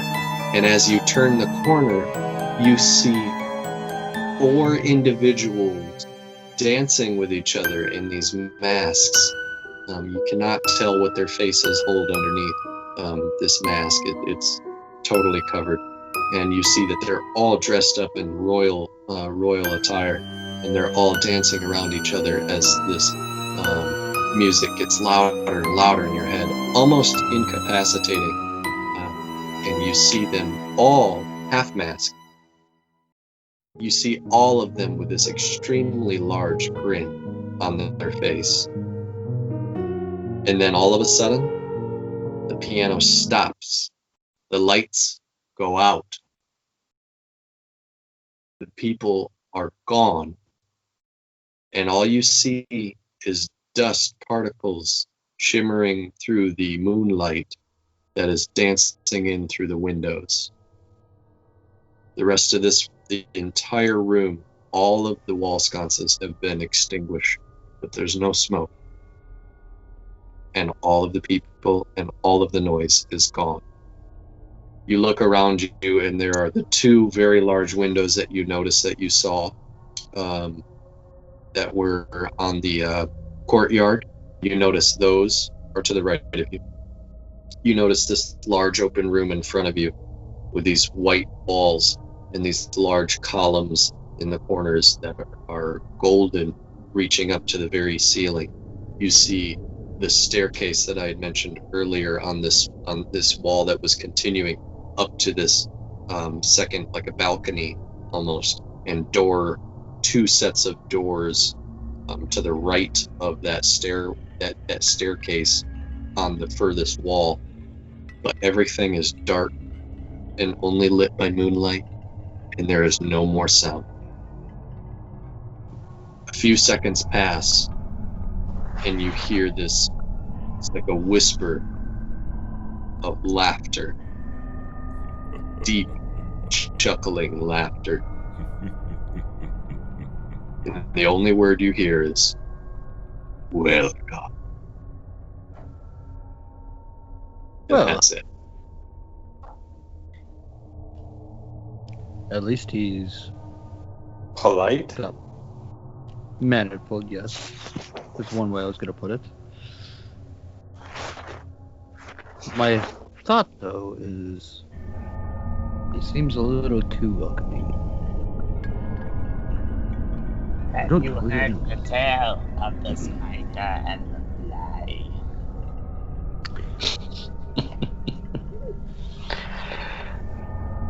In a place like this, everybody's the fly. Now the question is, are we the ones trapped with him, or is he trapped in with us? As you say that, the two lights, the two torches that were up on the balcony, two portraits of a man and a woman are now lit. Those are the only lights available in this room outside of the moonlight.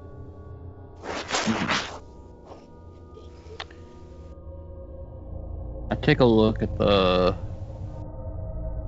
one of the man. Okay, so you're climbing the stairs now. Is anybody following him? Will we walk into his parlor? Is this a reference to Spider? I'm going to follow at a distance, maybe like 10, 15, 20 feet behind. Okay, Golak, what are you doing?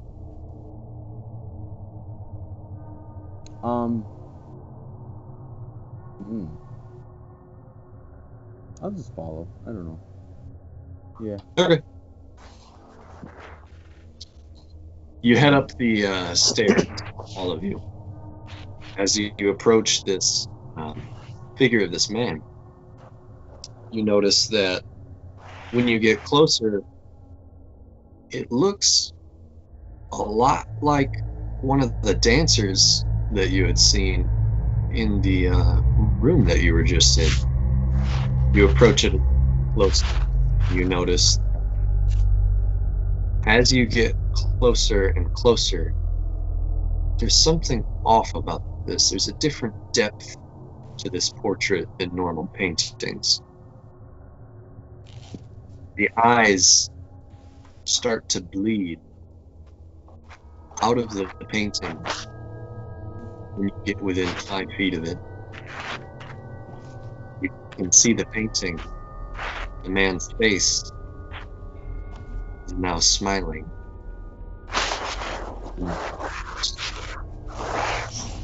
Come again? I missed that. You cut out. The man's face was stoic previously, but now it is smiling.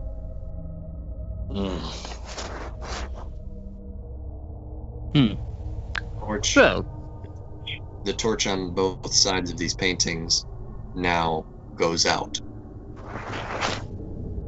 You said you have dark vision, though, right? Because you're tiefling? Yep. You notice that the man is no longer there. But there's still this strange depth to this painting. Do I notice like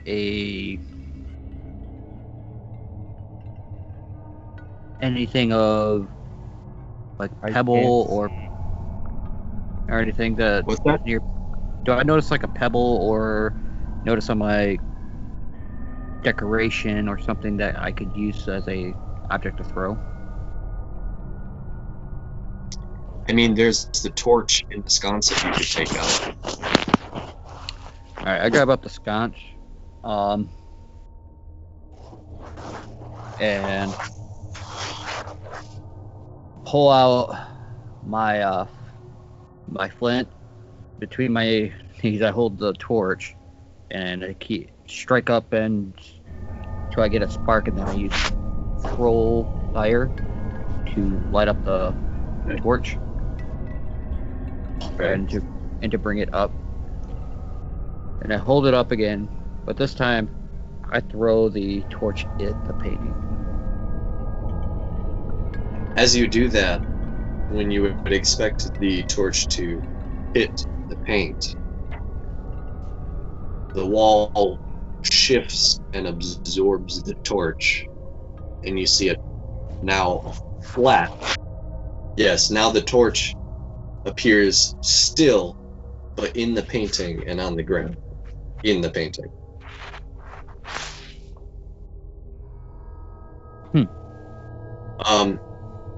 Zakari, you are the furthest back, is that correct? I believe so. Alright, roll for perception, please.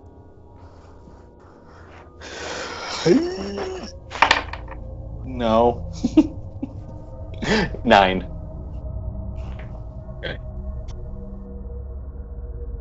It's a weird painting. What you guys doing? I kind of do like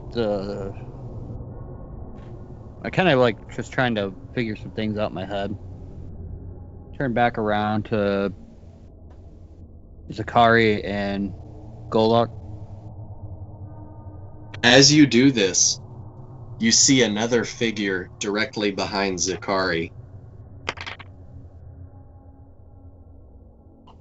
Yep. Sorry, Zakari. Dad. Zakari. All of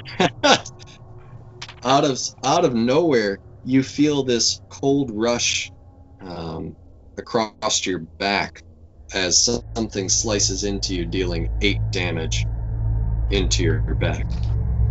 I need everybody to roll initiative. 8, you said? What? You cut out. You said 8? Yes, 8. Owie.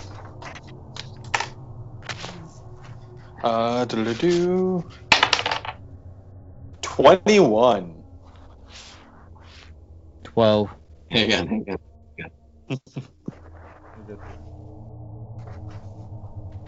All right. So, Travis, you got 21. Yes. Ola. 7. Womp. Chad. 12. Travis, upon feeling this slash across your back, you are now engaged in battle. You whip around to see this entity disappear into a form of mist right behind you. It is your turn. What would you like to do? I'm going to cast Create Bonfire on the cube that it is in. Okay. I need it's a DC 17 Dexterity saving throw. You said 17? Yeah. It fails. All right. I am also going to call upon the power of my Illusionist Bracers to recast this same spell as a bonus action following this. Okay. So he takes, or it, whatever it is, takes 7 fire damage. And Okay. any flammable objects that aren't being worn or carried in that 5-foot area are caught on fire. So bonus action, it double casts another 17 dex save. Fail. That one's only 5. So. All right. As this mist starts to dissipate, you cast this fire beneath it, and it instantly ignites the whole vision of this thing. You can see it outlined in it, and it comes back into this coalesced form that you saw earlier in the painting. Excuse me. It catches fire for a brief moment, and you lay out another fire, igniting it doubly so, and it backs down, falls down the rest of the stairs, and is at the base of the stairs at this point. No longer on fire, but definitely damaged. Now that thing that you can tell is extraordinarily upset. Oh, I'm sorry. Do you wish to back up to towards the rest of the party? Okay, you do so. You're at the top now. This is about a set of maybe 20 steps. The creature rolls terribly. Lunges towards you to try and slash at you, and just goes right in between all of you as you dodge out of the way, almost foreseeing what it was going to do.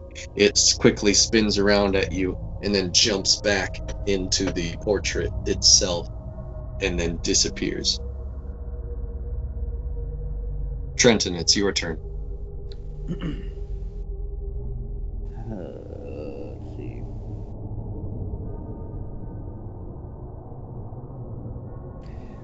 I look.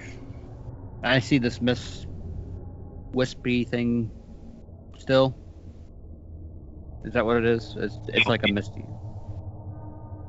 He was a misty thing, but he jumped back into the portrait and then disappeared into the painting. Okay.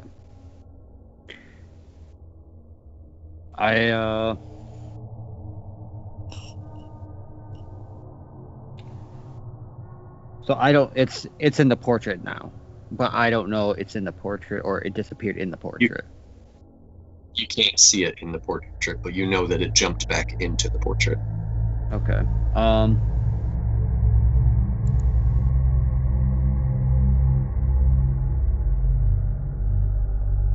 Let's see here.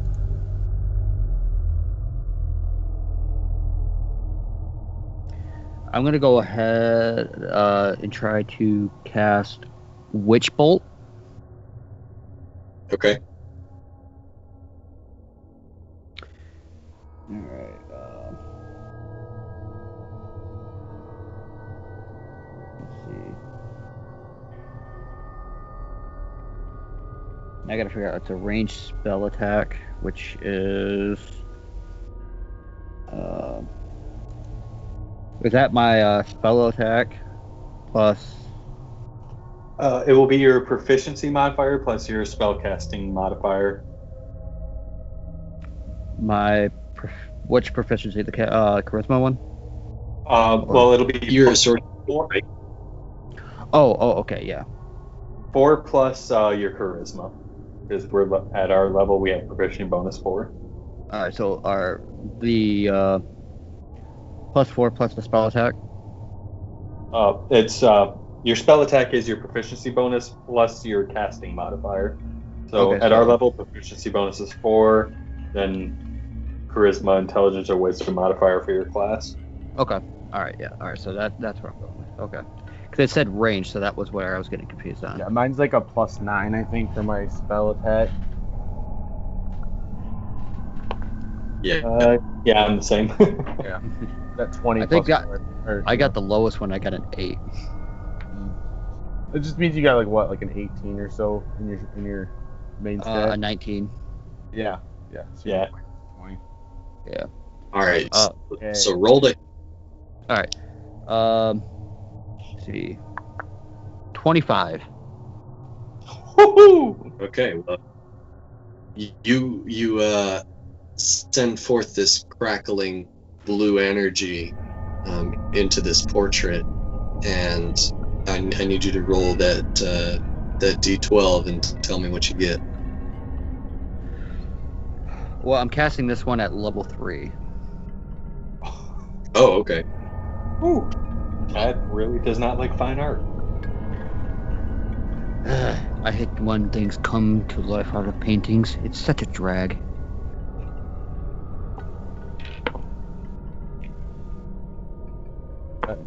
Happen often. Woo! 12 and 9. 15, 7. 9 total? No, 27 on the rolls. Plus, I didn't know if I had it plus anything. I don't think so. I don't think either. so. It's just... Yeah, so if that's the case, then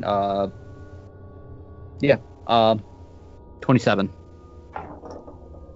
Okay, so as you let loose this beam into this portrait, you see that it's no longer just a crackling stream, but it spreads throughout this entire thing, and you can see the silhouette of this figure become electrocuted, smoke rising from it as it falls out of the portrait, now totally visible and lying on the floor, but still breathing.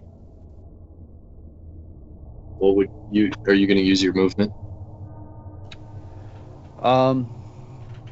Let's see.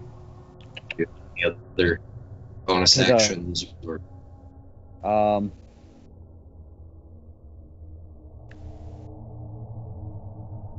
I'm going to spend 2 sorcery points to use Quicken Spell. Okay. So for a bonus action, I will then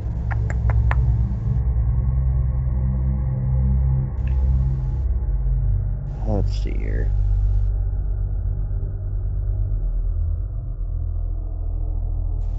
I just want to make sure I got this one right.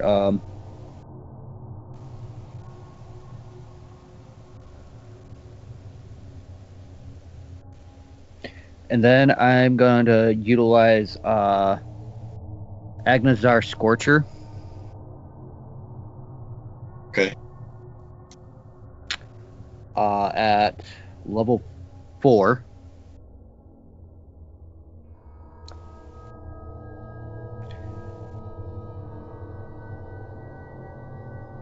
I should say this. Am I 30 feet away from this thing? Roughly? Are you 30 feet? From, Is that what you said? Yeah. You're within 30 feet of it. Okay. Yeah, You're, then I'm just... I mean, like, feet from it. Okay. Yeah, so then I'm going to go ahead and, cast Okay. yeah. Well, he definitely fails his dexterity save. He's prone on the ground, just barely breathing. All right. So if he's prone, does that mean that... No, that's on something things that are... Is that a specific thing for crits? Melees are, I believe, auto-confirms. Okay. That's what I was just wanting to remember. If it's incapacitated, not prone, if it's incapacitated. Incapacitated. If it's prone, you just have advantage. Oh, okay. So would I You roll? have disadvantage at range. You still have to roll for damage. You definitely hit him. I can tell. I think I got you now. I'm thinking like I have to roll for something, but I'm actually just rolling for the damage. Okay. I would have to roll for a dexterity save normally, but I'm prone and, dying. That's fair. We didn't start the fire. Oh wait, yes I did. Y'all just going I all out started on the this fire. thing. I'm just chilling. I cast a cantrip. That's fair.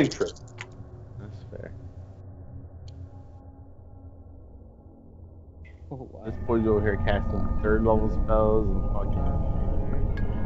I don't know what the other spell was now.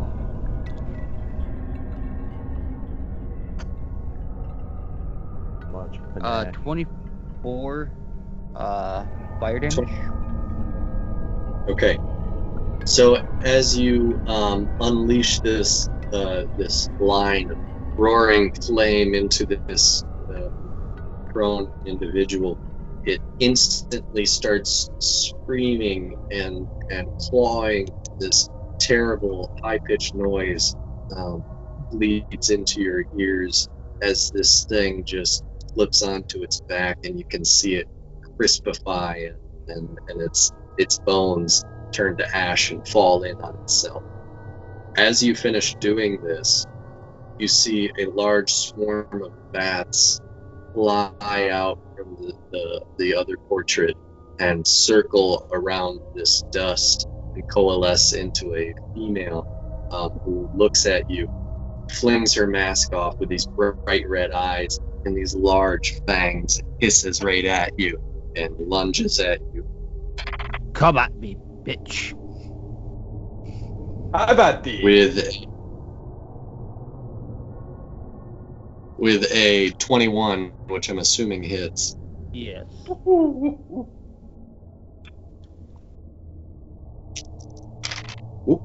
whoop. Dropping dice. Okay. With a 13 damage as she slashes across your stomach, and you also take 8 necrotic damage. Your hit point maximum is reduced by 8.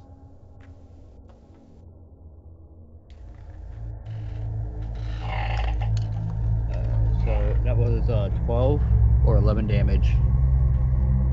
Slashing. And Oh then shit, now I forgot. I thought it was like 12. With 8 necrotic and 12 slashing, I believe.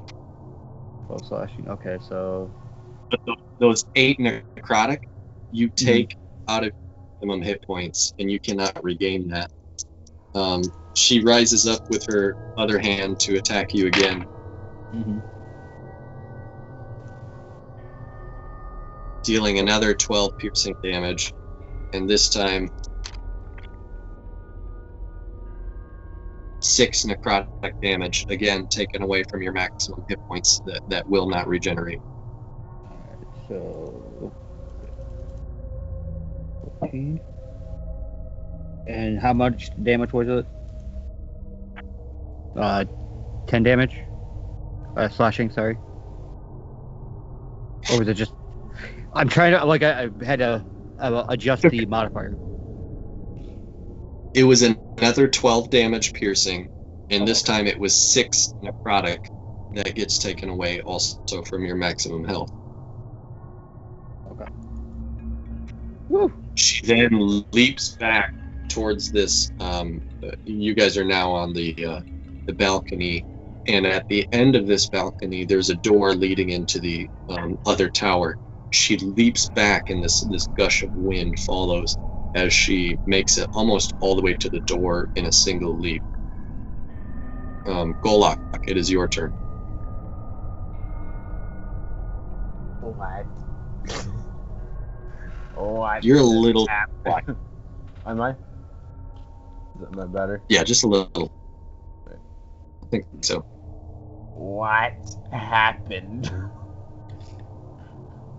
Like, legitimately, from my character's perspective, it's like, so you lit a torch and you threw it at the painting, and then a lot of shit just got thrown around. Some bats.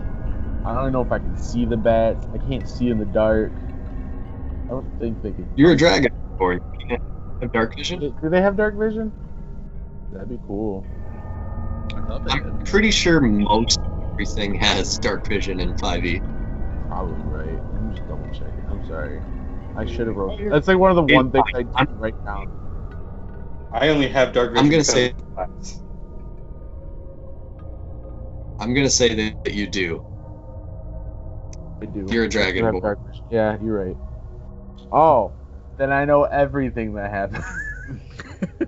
Also, it was fairly lit from a bright moonlight anyhow. Oh, okay. Thank you. So she just flew out the window? No, she jet back towards the door leading into the other tower that you guys haven't been in. She's really close to the door at this point. Is she through the door? No, she's heading towards the door. Okay. She leaped backwards really far, and now she's maybe 5 feet from the other door. Do you know how far the door is? From you, Yeah. 20 feet. Oh, okay. I'm gonna cast web on the door. Okay. It has a range of 60 feet, so. Yeah. Cool. That's what I do with my turn. I just and just shoot web. Okay. This I am no thick- fly. I am the spider. This thick, sticky web now totally covers this door. You can see that she looks at the door, appalled at your decision. Sakari, it is now your turn. You said she's about 20 feet away? The door is. She's like 15. Still within range.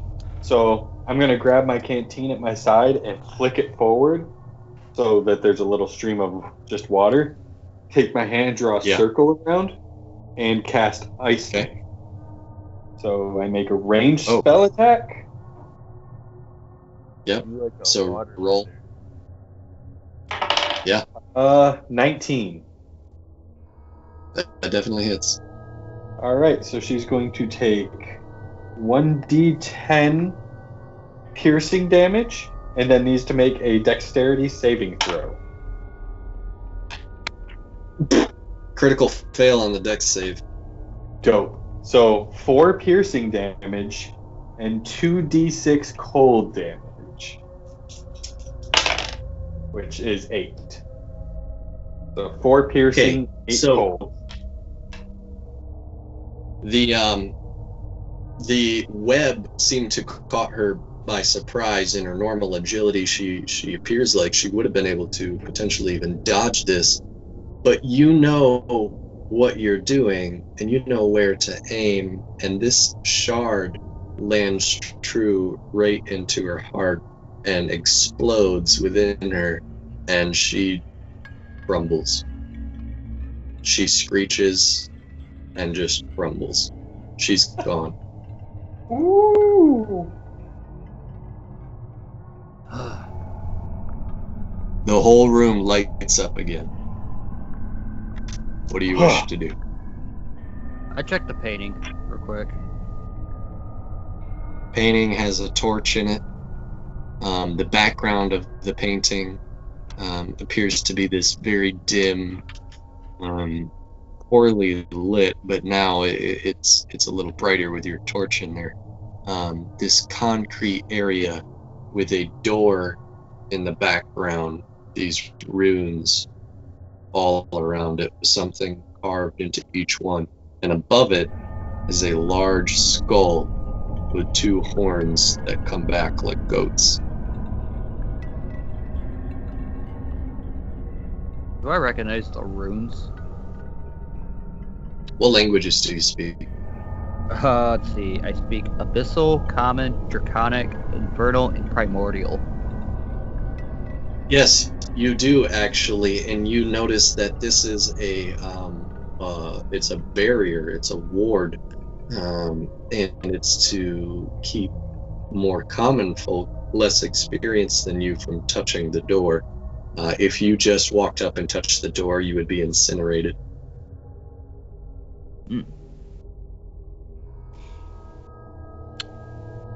Well, I call Sakari Give me over. Sorry. Do you mean a perception? Yes. Oh, yeah, okay.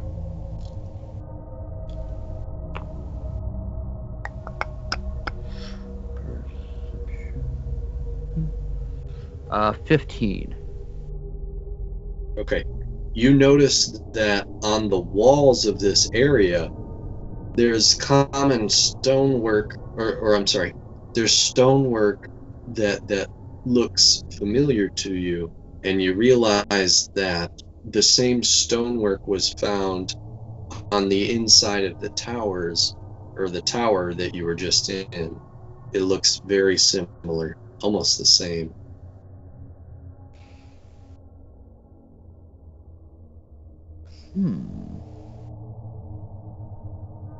Hey, Zakari.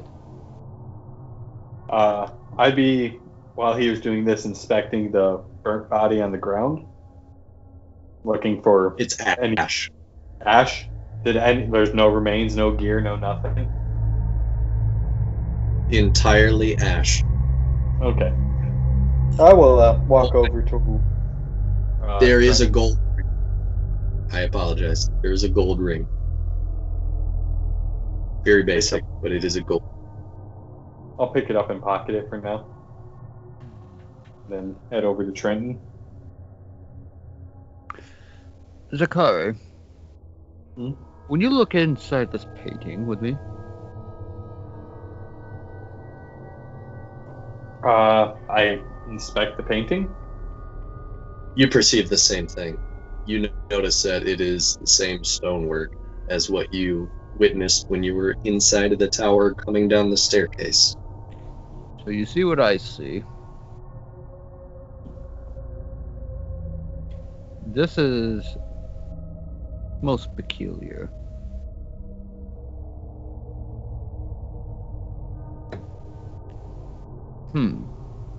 I don't How know if I would trust it. It leaves an opening behind us if we progress forward. And not to mention, it's already going to take another lot of energy to build out from what I got in my reserves to try to even see if I can dispel whatever this is. And even then, I can't even guarantee it. It's fabric, right? Create bonfire underneath the painting. Now hold concentration on it for a minute. Okay. As you do this, it does ignite, and it disappears into ash. Do it to the other one. Same thing.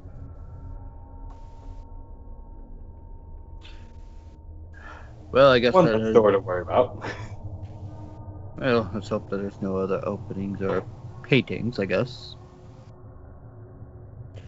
But I have a feeling that's not exactly the case of this place. It was bad art anyway. Brushstrokes going all which way. Never even. Bad art indeed. I beg your pardon, but at least brushstrokes can have cross-hashing. We've had this They discussion can, before. but this is very clearly amateurish.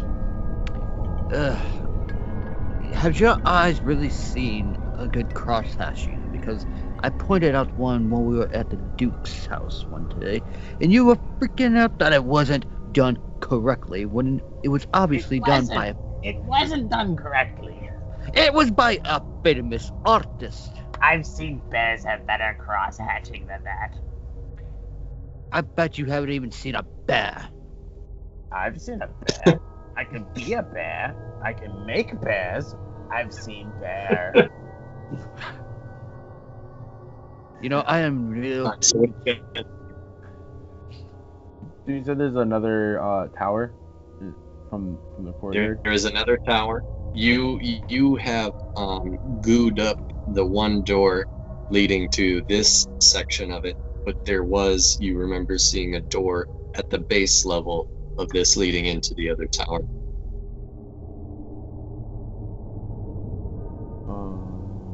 So we have to backtrack. I mean, a little bit, right? You know, you're just up on a balcony. You're at the tower. If you want to get to the door, you could just apply a little bit of fire, and you seem. You like the fire? Light the fire. Create bonfire.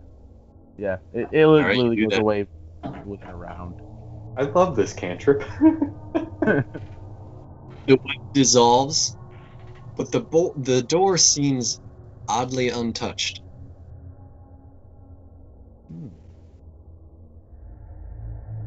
Can I roll an insight? Um, To Give me an Arcana. Arcana. Yep. Nat 20. I got 22 altogether. Nice. Yeah. There is as you hone in on this door and you're inspecting it. You notice something similar to the door that was in the painting.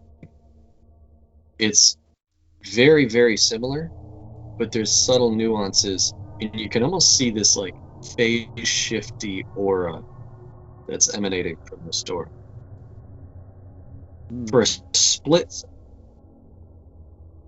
the image pops into your brain of this whole place being different, almost like an alternate dimension, and that door has keystones all around it, like the runic ones in that photograph, or in that painting, rather, along with a skull on top of it, just for a brief moment, and then it goes back to normal. Door shimmer shimmer like magic. Unnatural. Unnatural. So did he finally figure out the door already? What mean finally? You no figure out. Golak figure out. To be honest, Golduck, I already figured it out a while back. I just didn't tell you. Because I didn't need to know right away. We had other things going on. I get really, really intensely close. No, you hide no secrets. You hide no secrets from Golak. I have many. And I walk away. None.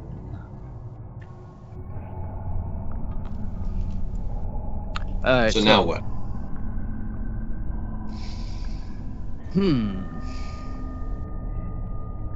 It seems our only way forward. Fancy man afraid of door. Go through door. Do it. No, all right. Go in.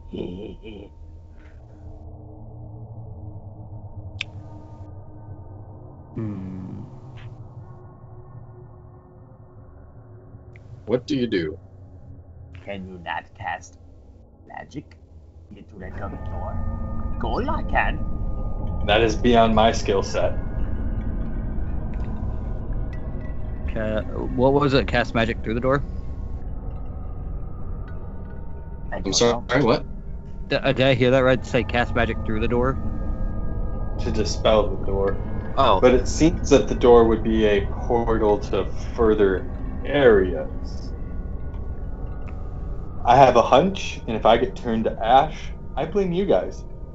I'm going to go up to the door and do my best to envision Seth's expression. To envision in my head what I think a throne room or the main audience chamber that of a earl chamber would look like try and picture that in my head and walk through the door. Okay. So as you approach this door, you feel this creeping heat as you get closer and closer, until you actually walk through this door. And for you, everything gets a little bit dimmer, and you notice you're in an entirely different room, surrounded by nothing but stone. The door is no longer behind you, and the only thing that you see in this room is what appears to be a coffin on the other side.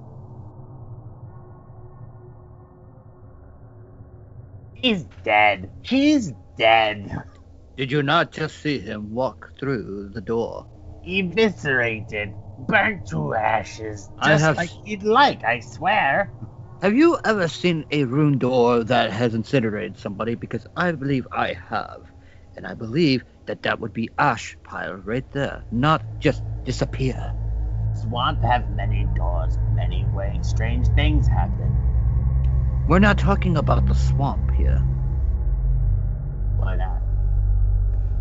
Because we are in a castle, as you can see. Castle bad, swamp good. Why hide from elements? And I walk through the door. Are you seriously considering that we need to be? And then I go walk through it with him. Okay. So, you guys both, as you approach this door, Golok first, you do enter this door into this new room. However, as soon as you reach through to the other side and you see Zakari, you notice briefly something's a little bit different about him. But then you see that everything's a little bit different. It feels different. It smells different. Everything breathes different. Something's just off about this area. And then following it comes Trenton, who walks through this door as well. And I can't believe it. Everything is different. Again, you find Zakari looks a little bit off. Something's not quite right about him. Something's not quite right about this room. Something's not quite right about what just happened. As you knew that door was magical, you turn around and it's gone. And the only thing in this room other than you three is this coffin on the other side. This is about a 30-foot long rectangular room, 30 by 20. And you see, again, just this coffin. But all of a sudden, you hear this voice inside of your head say, "I was wondering how long it would take you, and now I have you."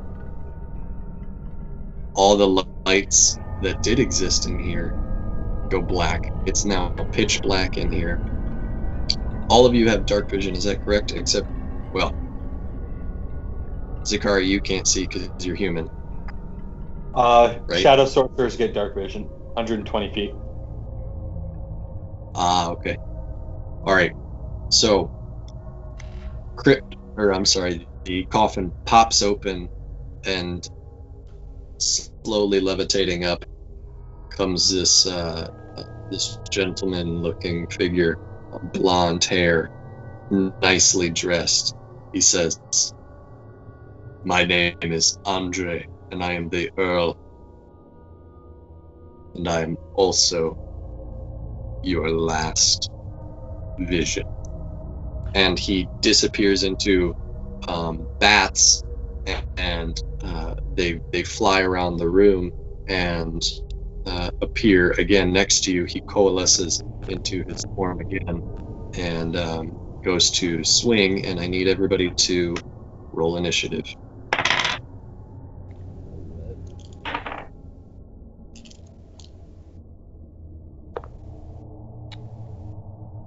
$21.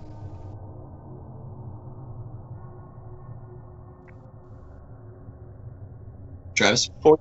14. Golok? I also got a 21. Alright, who do you want to go first? I don't care. I can go first. Chad, you go. Sounds good. All right. One second. Sorry. He does get one. He does get one action on you, real quick. I just need to write this down. Is he within 10 feet of me? Yes. Do I get a reaction? Yeah, I was wondering No. if I can get a reaction. You do not. Okay. I'm gonna say if he moves into a space within 10 feet, I get a reaction. But Yeah. No. What? No. Oh no, I was making a random guess.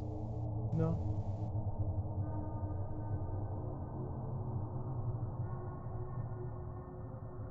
I believe I saw it here somewhere that they can. They don't cause reaction strikes like that. Hold on.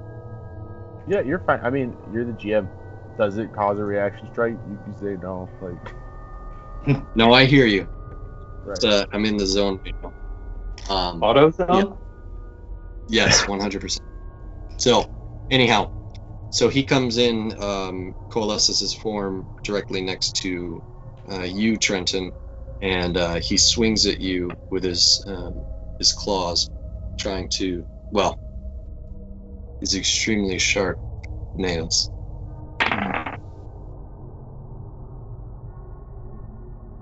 An 18 Just hits. and a 16. Okay. So he goes to swipe at you for the first time, and he reaches out, he gets you, and he deals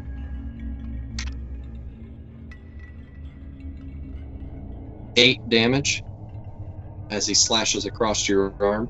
He goes to get another one, but as he does so, he looks at Zakari for a brief moment over his over your shoulder, and kind of, are you sign languaging me? Who? Travis? Oh no, I'm scratching. There's a scratch. Oh, okay. I thought you were trying to tell me something. Anyways, so he looks over your shoulder. You notice his attention goes to elsewhere, and it's almost like he pauses for a minute and totally misses you. You can see the expression on his face. He's angry, and he is now directly next to you, Trenton. Golok, it is your turn. You are right behind him. I will. Sorry, I'm going to activate one of my druidic abilities. It's called Symbiotic Entity. I can expend a use of my wild shape, and it gives me 4 temporary HP for each level I have in Druid, so 10, and so I have 40 extra HP right now, and then it gives me a couple other bonuses, but that'll come up later, I guess. It's not anything like you need to know about right this second, right? Sure. Excuse me. You're good. Okay. And then as a bonus action, oh sorry, I get a bonus action as well. I'm gonna cast Shillelagh.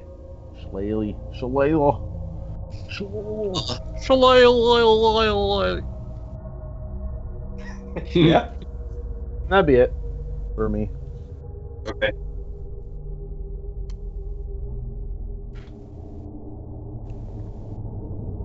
I'm beefy now. I got 109 HP.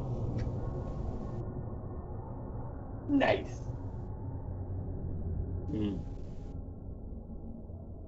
All right, so Trenton, I accidentally skipped you, so go ahead. Okay. I want to.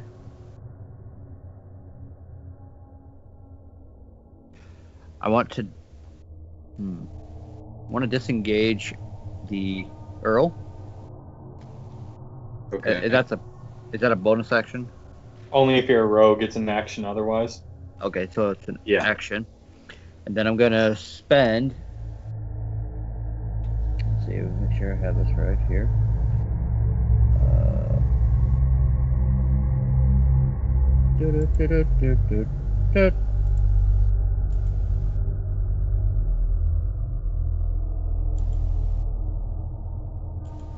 I'm gonna spend another 2 sorcerer points for quicken spell. So for my bonus action, I want to cast Wall of Fire. Where at? Between me and Mr. Fangface. And kind of make it. I'm basically making it into a cube around me.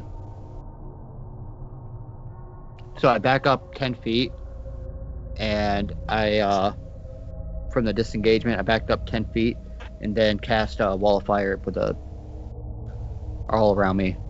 It's a square. Only around you. Yeah. Okay. Because So- how close is Golok to me? Is he on the opposite side of? You disengage 10 feet back, So at this point, he's 10-ish to 15-ish feet away from you.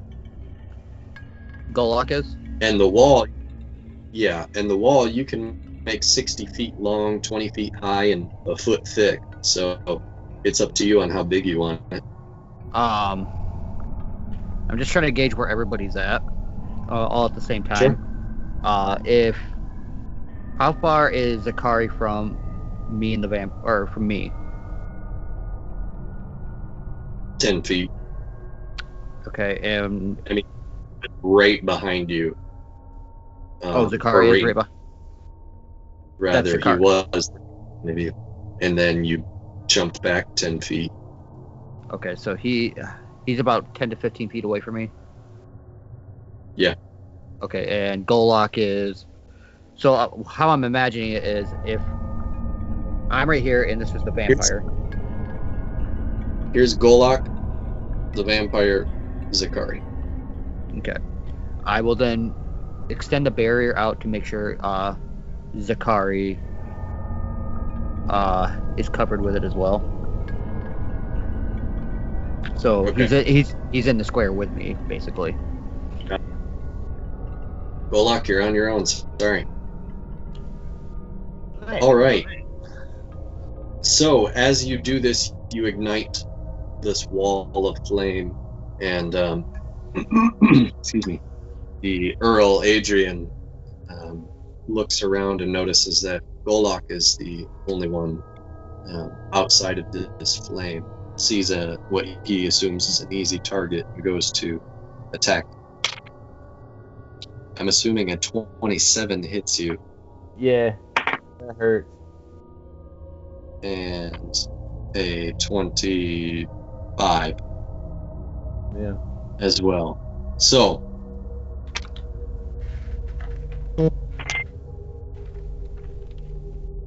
dealing 19 damage as he slashes back and forth across you. He deals that damage and then charges back towards his coffin just a little bit. He's about 10, 20 feet away from you, actually, at this point.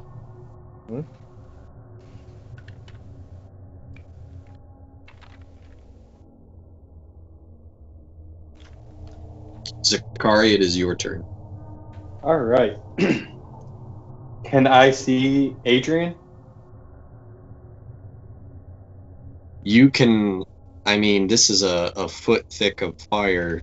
You can't really see. Well, I guess, how tall did you make this? Did you make this floor to ceiling? No, I only made it about I think about 7 feet, just enough to where if I could see him hop up, I'm ready to Sure. Okay, to so attack you him. can't see it. There's fire all surrounding you. Huh. It's bright and hot. That makes bigger shadows. You're happy, right? No, because I need line of sight. I'm gonna. Oh, this is so dumb. I'm gonna dive through the wall of fire. Okay, you have to take damage for that. Yep. What? How does this work, Chad? What you got on me? Isn't it like 5? It's eight? five. I only cast it at what is it? Well, make a dex save first. Okay. Wall of fire minimum is like 4, I think. So 5d8. 19. Yep, he makes it. So would he Okay, take roll half five. damage? What's that?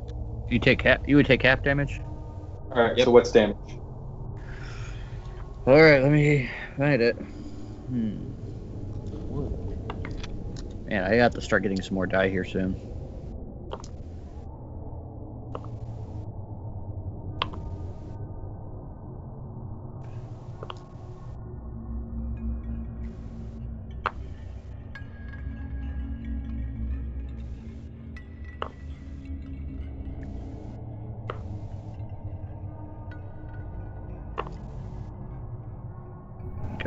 last one was cocked. That is 27, so I think that's dropped down to 13. 13. Yeah, because if you got the deck, so that's half damage. Yeah. So yeah. All right. So once I'm through the wall, All right. can I see? Yes. All right. I'm going to spend 3 sorcery points as my bonus action, so I'll go down to 7, and conjure the Hound of Ill Omen. I'll stretch my hand forth towards Adrian and say, "Come forth, Rook." And right next to him, a medium-sized dog made out of pure shadow manifests. I need to roll it a separate initiative, and it on its turn moves as close as it can to Adrian, which is right next to him, and goes to attack. It functions as a direwolf, just medium. Okay. So as you say the dog's name, you see Adrian stop and visibly gasp and look at you, and he says, "There's no way." And the dog coalesces into its form, and it appears, and he looks at it, and he looks back at you, and he just is taken aback. He doesn't know. He's speechless. He doesn't know what to say. Are you doing anything else on your turn? As my regular action, well, I need to roll initiative for Rook first, which is 2 plus whatever the hell a direwolf is, which is a. He'll go next then. Okay. So yeah, he just functions as a direwolf. For my main action, Okay, so we'll spend at second level, so at its base level, cast Shadow Blade. okay. So let me look that spell back up real fast. I just had it here. So clap my hands together and draw them apart. It forms into a semi-solid shadow in the shape of a simple sword, so nothing super fancy. And it's just a sword I'm proficient with that deals psychic damage. I have the diary Alright. pulled up. And that is my turn. I have the direwolf pulled up. Okay. Info. Yeah, I pulled it up too. I've just got like 8 tabs on my phone. Yeah. All right. So you end your turn, and it is now Rook's turn. As his turn starts. Actually, yeah. Go ahead. Go ahead. All right, so Rook then attempts a bite attack. That's all direwolves have. He gets advantage. Advantage. He has pack tactics. Oh, you're right. I completely ignored pack tactics. Thank goodness, because I went from a 4 to a 19, so 24? That's All right. Deals 2d6 plus 3 piercing damage. So 12 piercing damage, and Adrian has to make a DC 13 strength saving throw or be knocked prone. he succeeds. Okay.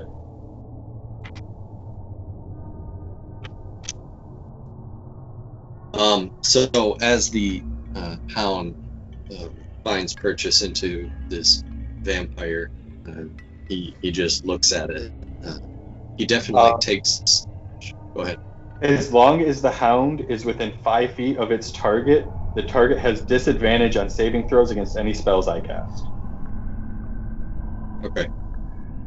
There is a lot. He just looks at it. It's all good. He looks at the hound and then looks back at you, and he just yells, "How? How are you here? Show your true form." And then Trenton, it's your turn. So I hear all sorts of like things going on, and I'm behind fire, and I'm just like, this is fun. So start thinking, and I'm like, well, okay, what can I do? Well, so I start thinking about it, and I'm like, all right, I cast. First off, I use my bonus action, burning.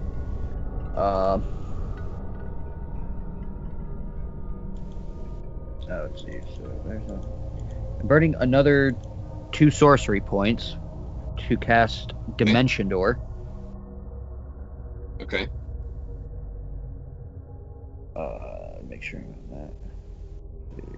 Trying to remember, that's 4th. So cast that. I'm allowed level 4 spells, and I try to appear from where the wall is onto the other side, or onto to the one side of the wall I remember. Still keeping the flame up.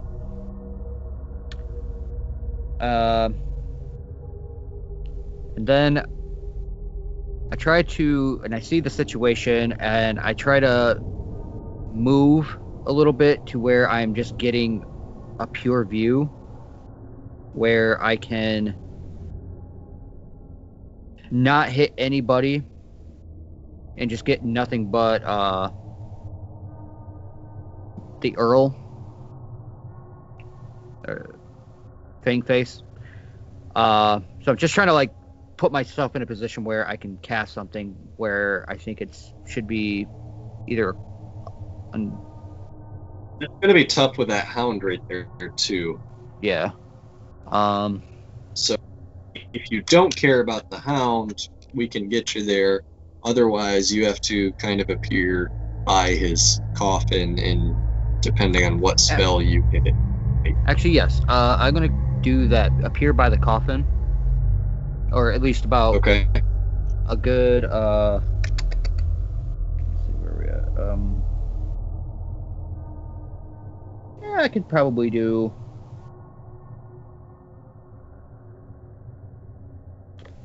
About 25 feet from the coffin. Okay. How close is the dog, the shadow dog looking thing, from the coffin? Both of them are about 10 feet from the coffin. Right now he's latched onto his leg. Okay.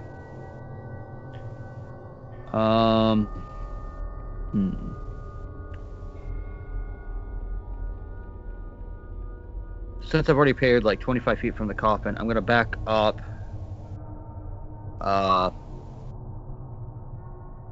Probably another 20 feet using movement, or however 20 feet away I can get. I guess I'm not sure how big this room is right off the top of my head here. I'm just kind of gauging. Using key mind, I could probably figure it out, but No, it's very small. okay. Height area.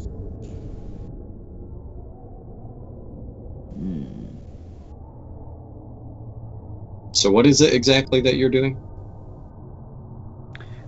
I was trying to see if I can cast Fireball. I mean, that's not really the question. My thing is I'm trying to make sure I could get a distance where I'm not hitting any allies, but if I have to, I'm getting to that point where I want to destroy the coffin. You're gonna hit somebody.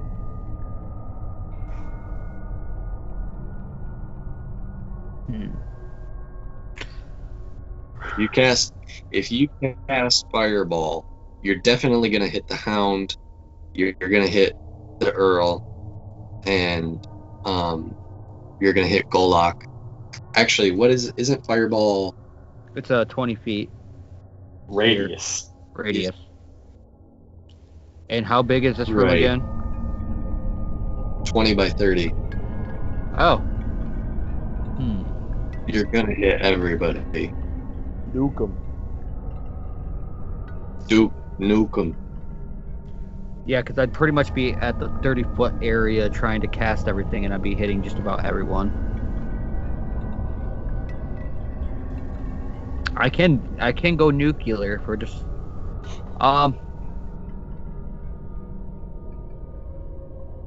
Gotta figure out what you're doing quick because we gotta get.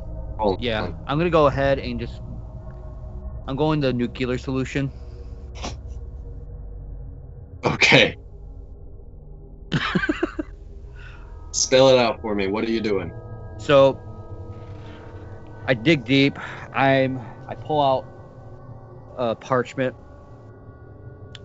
and I begin to fold it, and then take my spits, seal it, take out a small flask I have, just like this little, actually more like a vial, and I flip open, pour it on there, and I take this singular match that I had. All right, shorten it up. Yep.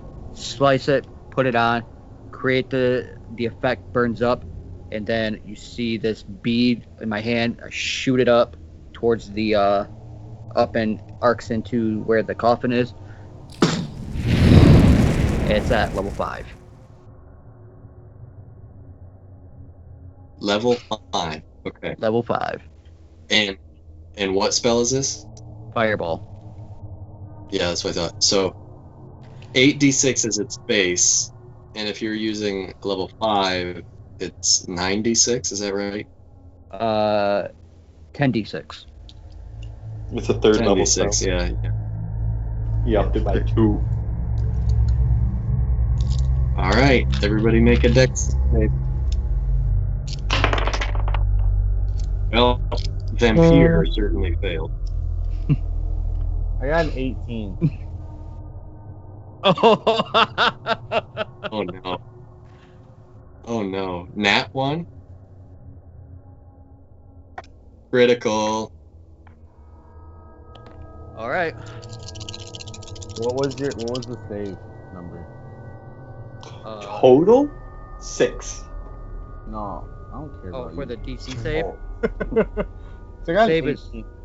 Yeah, because the save is 16. This is your die, Jacob. Your die. Half damage.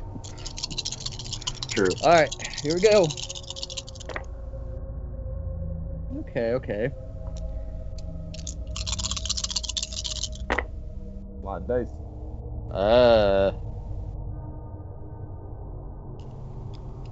Not good for Travis. Oh God. Let's see. 9, 12, Math is fun. 15. Yeah. 34. The original.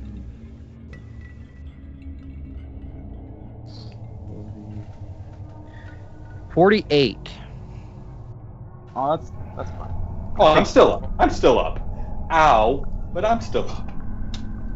Oh my god.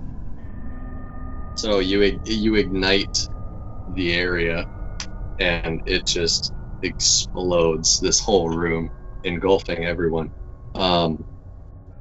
Excuse me, but yourself, right? You backed all the way up. Yep. So you watch as don't forget the hound has to take this damage too. Oh, I forgot to roll a save for him. What is the dire wolf's dexterity save? This is why I don't get pets in classes. Their dexterity Great. is a +2. 17. You Takes did half it. damage. 24. 24. Otherwise, the dog was dead. You got it. Okay. So anyhow, the room ignites and engulfs pretty much everyone. You see the vampire is now totally 100% pissed off. Golok's a little crispy, but he ain't too bad.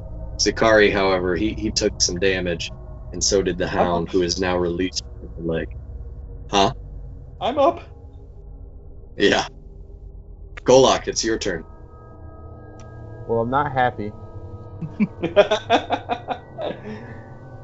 Why didn't you The take careful vampires- spell as one of your meta magics? If you took fireball, you should have careful spell. I'm just upset because like The vampire- I didn't have careful spell at all. he literally did enough damage to break my symbiotic entity, which is like the whole point of my class. Oh, I have to roll a Broke through all my concentration check. temporary HP. Oh well.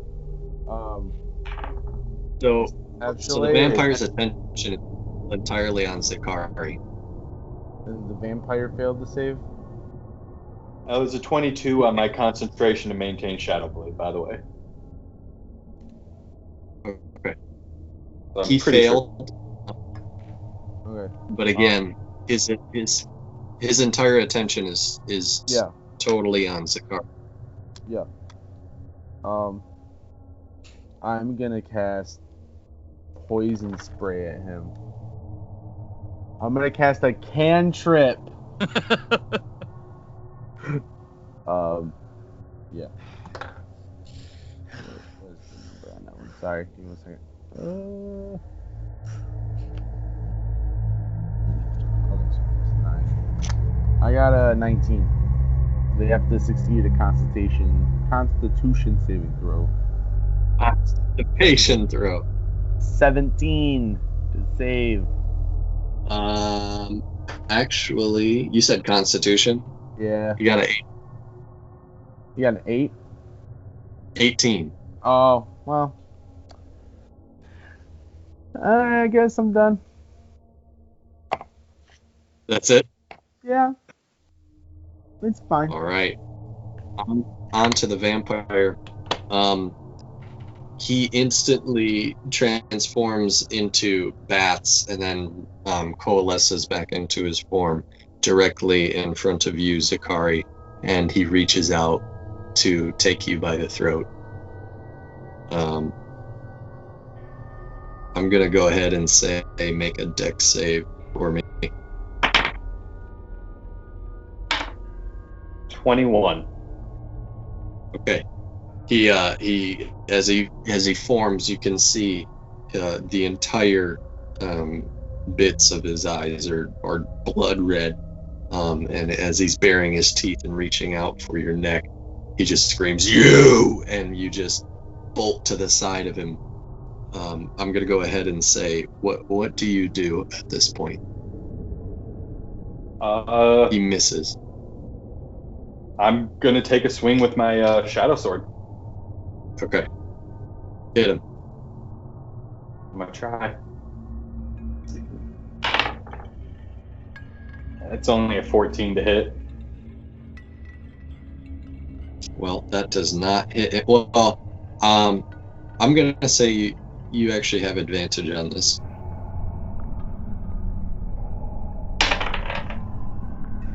Natural 20. Critical. Here's your picture, because it almost rolled off my desk. All right, so Oh my gosh. let's see. I need to switch back to my spell book. Here we go. It's 2d8 psychic damage. That would be 10 psychic, so double to 20.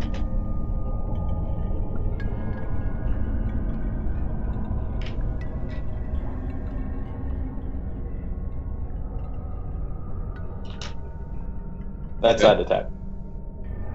What's that? So that's is it? Oh, I still have a bonus action, don't I? Oh no. Now it's your actual turn. I was giving you a reaction. Oh, okay. I'm going to spend 2 meta magic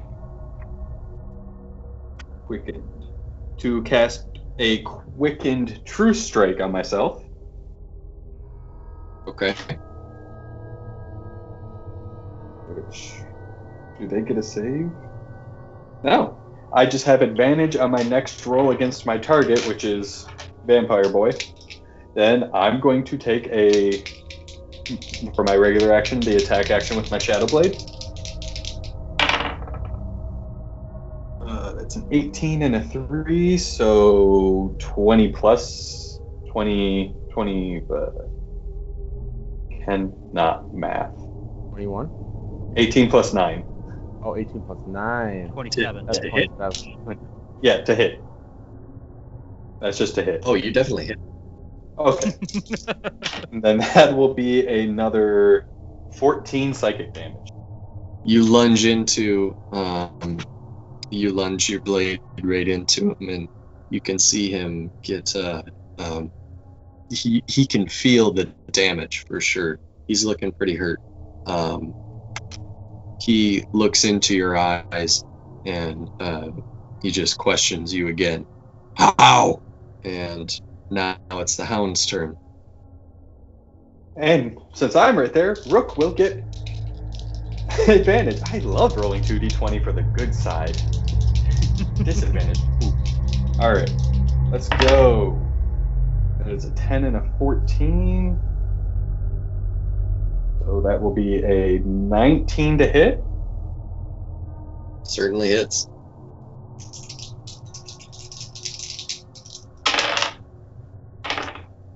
For 13 piercing damage and a strength saving throw, or be knocked prone. 13 on the saving throw too. He got a 17 on the throw. Okay, so he saves that. And you said how much damage? 13 piercing. All right. The Hound launches at the vampire and clings onto his arm, and you can see at this point he's hurting pretty bad as he grabs onto him and he yells, "Ah!" and he flings the Hound off and he stares at you. He's determined to get directly at you. At this point, he's really weak though. He's like down on one knee style. I'm gonna go ahead and say that at this point there's no more initiative. You can take your actions. And then I'm gonna grab him by the throat with my free Okay. hand. Okay. Do I need what? Opposed strength for that? Yeah. 17. You got him. All right. And I guess take another strike with the Shadow Blade. 20 to hit. That hits. For 14 psychic damage again. Okay. So, as you have him by the throat, he grabs onto your arm, and he's just you can feel his strength fading, and as you pierce your blade into him, you can see kind of this fire ignite within him, and he just almost dissolves into nothing. So it's time. This time. All right. So as he begins to burn away, I flick off the golden ring on my finger that matches the one that I picked up earlier. My black hair fades away, and long blonde hair falls back. I reach up and pull the fake vampire teeth I was wearing earlier out to reveal real fangs. I lean into him and goes, "Your plan was all wrong, brother. I am what goes bump in the night." Wow. And then I turn then he to look just- at my party. He transforms back into dust as you can hear his last cry out for help, and the party. Rook fades with him. What's that? Rook fades with him. He only lasts until the target. Okay. The party looks towards their new nemesis, apparently, and I think that's where we're going to end. I cast Mouth's acid arrow. Fuck this guy. I wrote Super the letters. effective. Well, Okay. I would have some So- questions before, but more or less I'd just be like, Do I have to kill you, or are we cool? If Well- we run up to, we'll find out. This is fair. I guess we'll find out. So, congratulations, maybe? I don't know if that's a win. Are you Earl? Are you? Yeah. Are you? right. I need a. Well, I need a at nap. any rate, thank you. Mhm. I hope you enjoyed this. Perhaps there will be a second round where we continue this. Maybe even Josh can join in. Yeah. But at any rate, have a wonderful night. And I think that is it for us. Have a good night, everyone. Bye. Peace.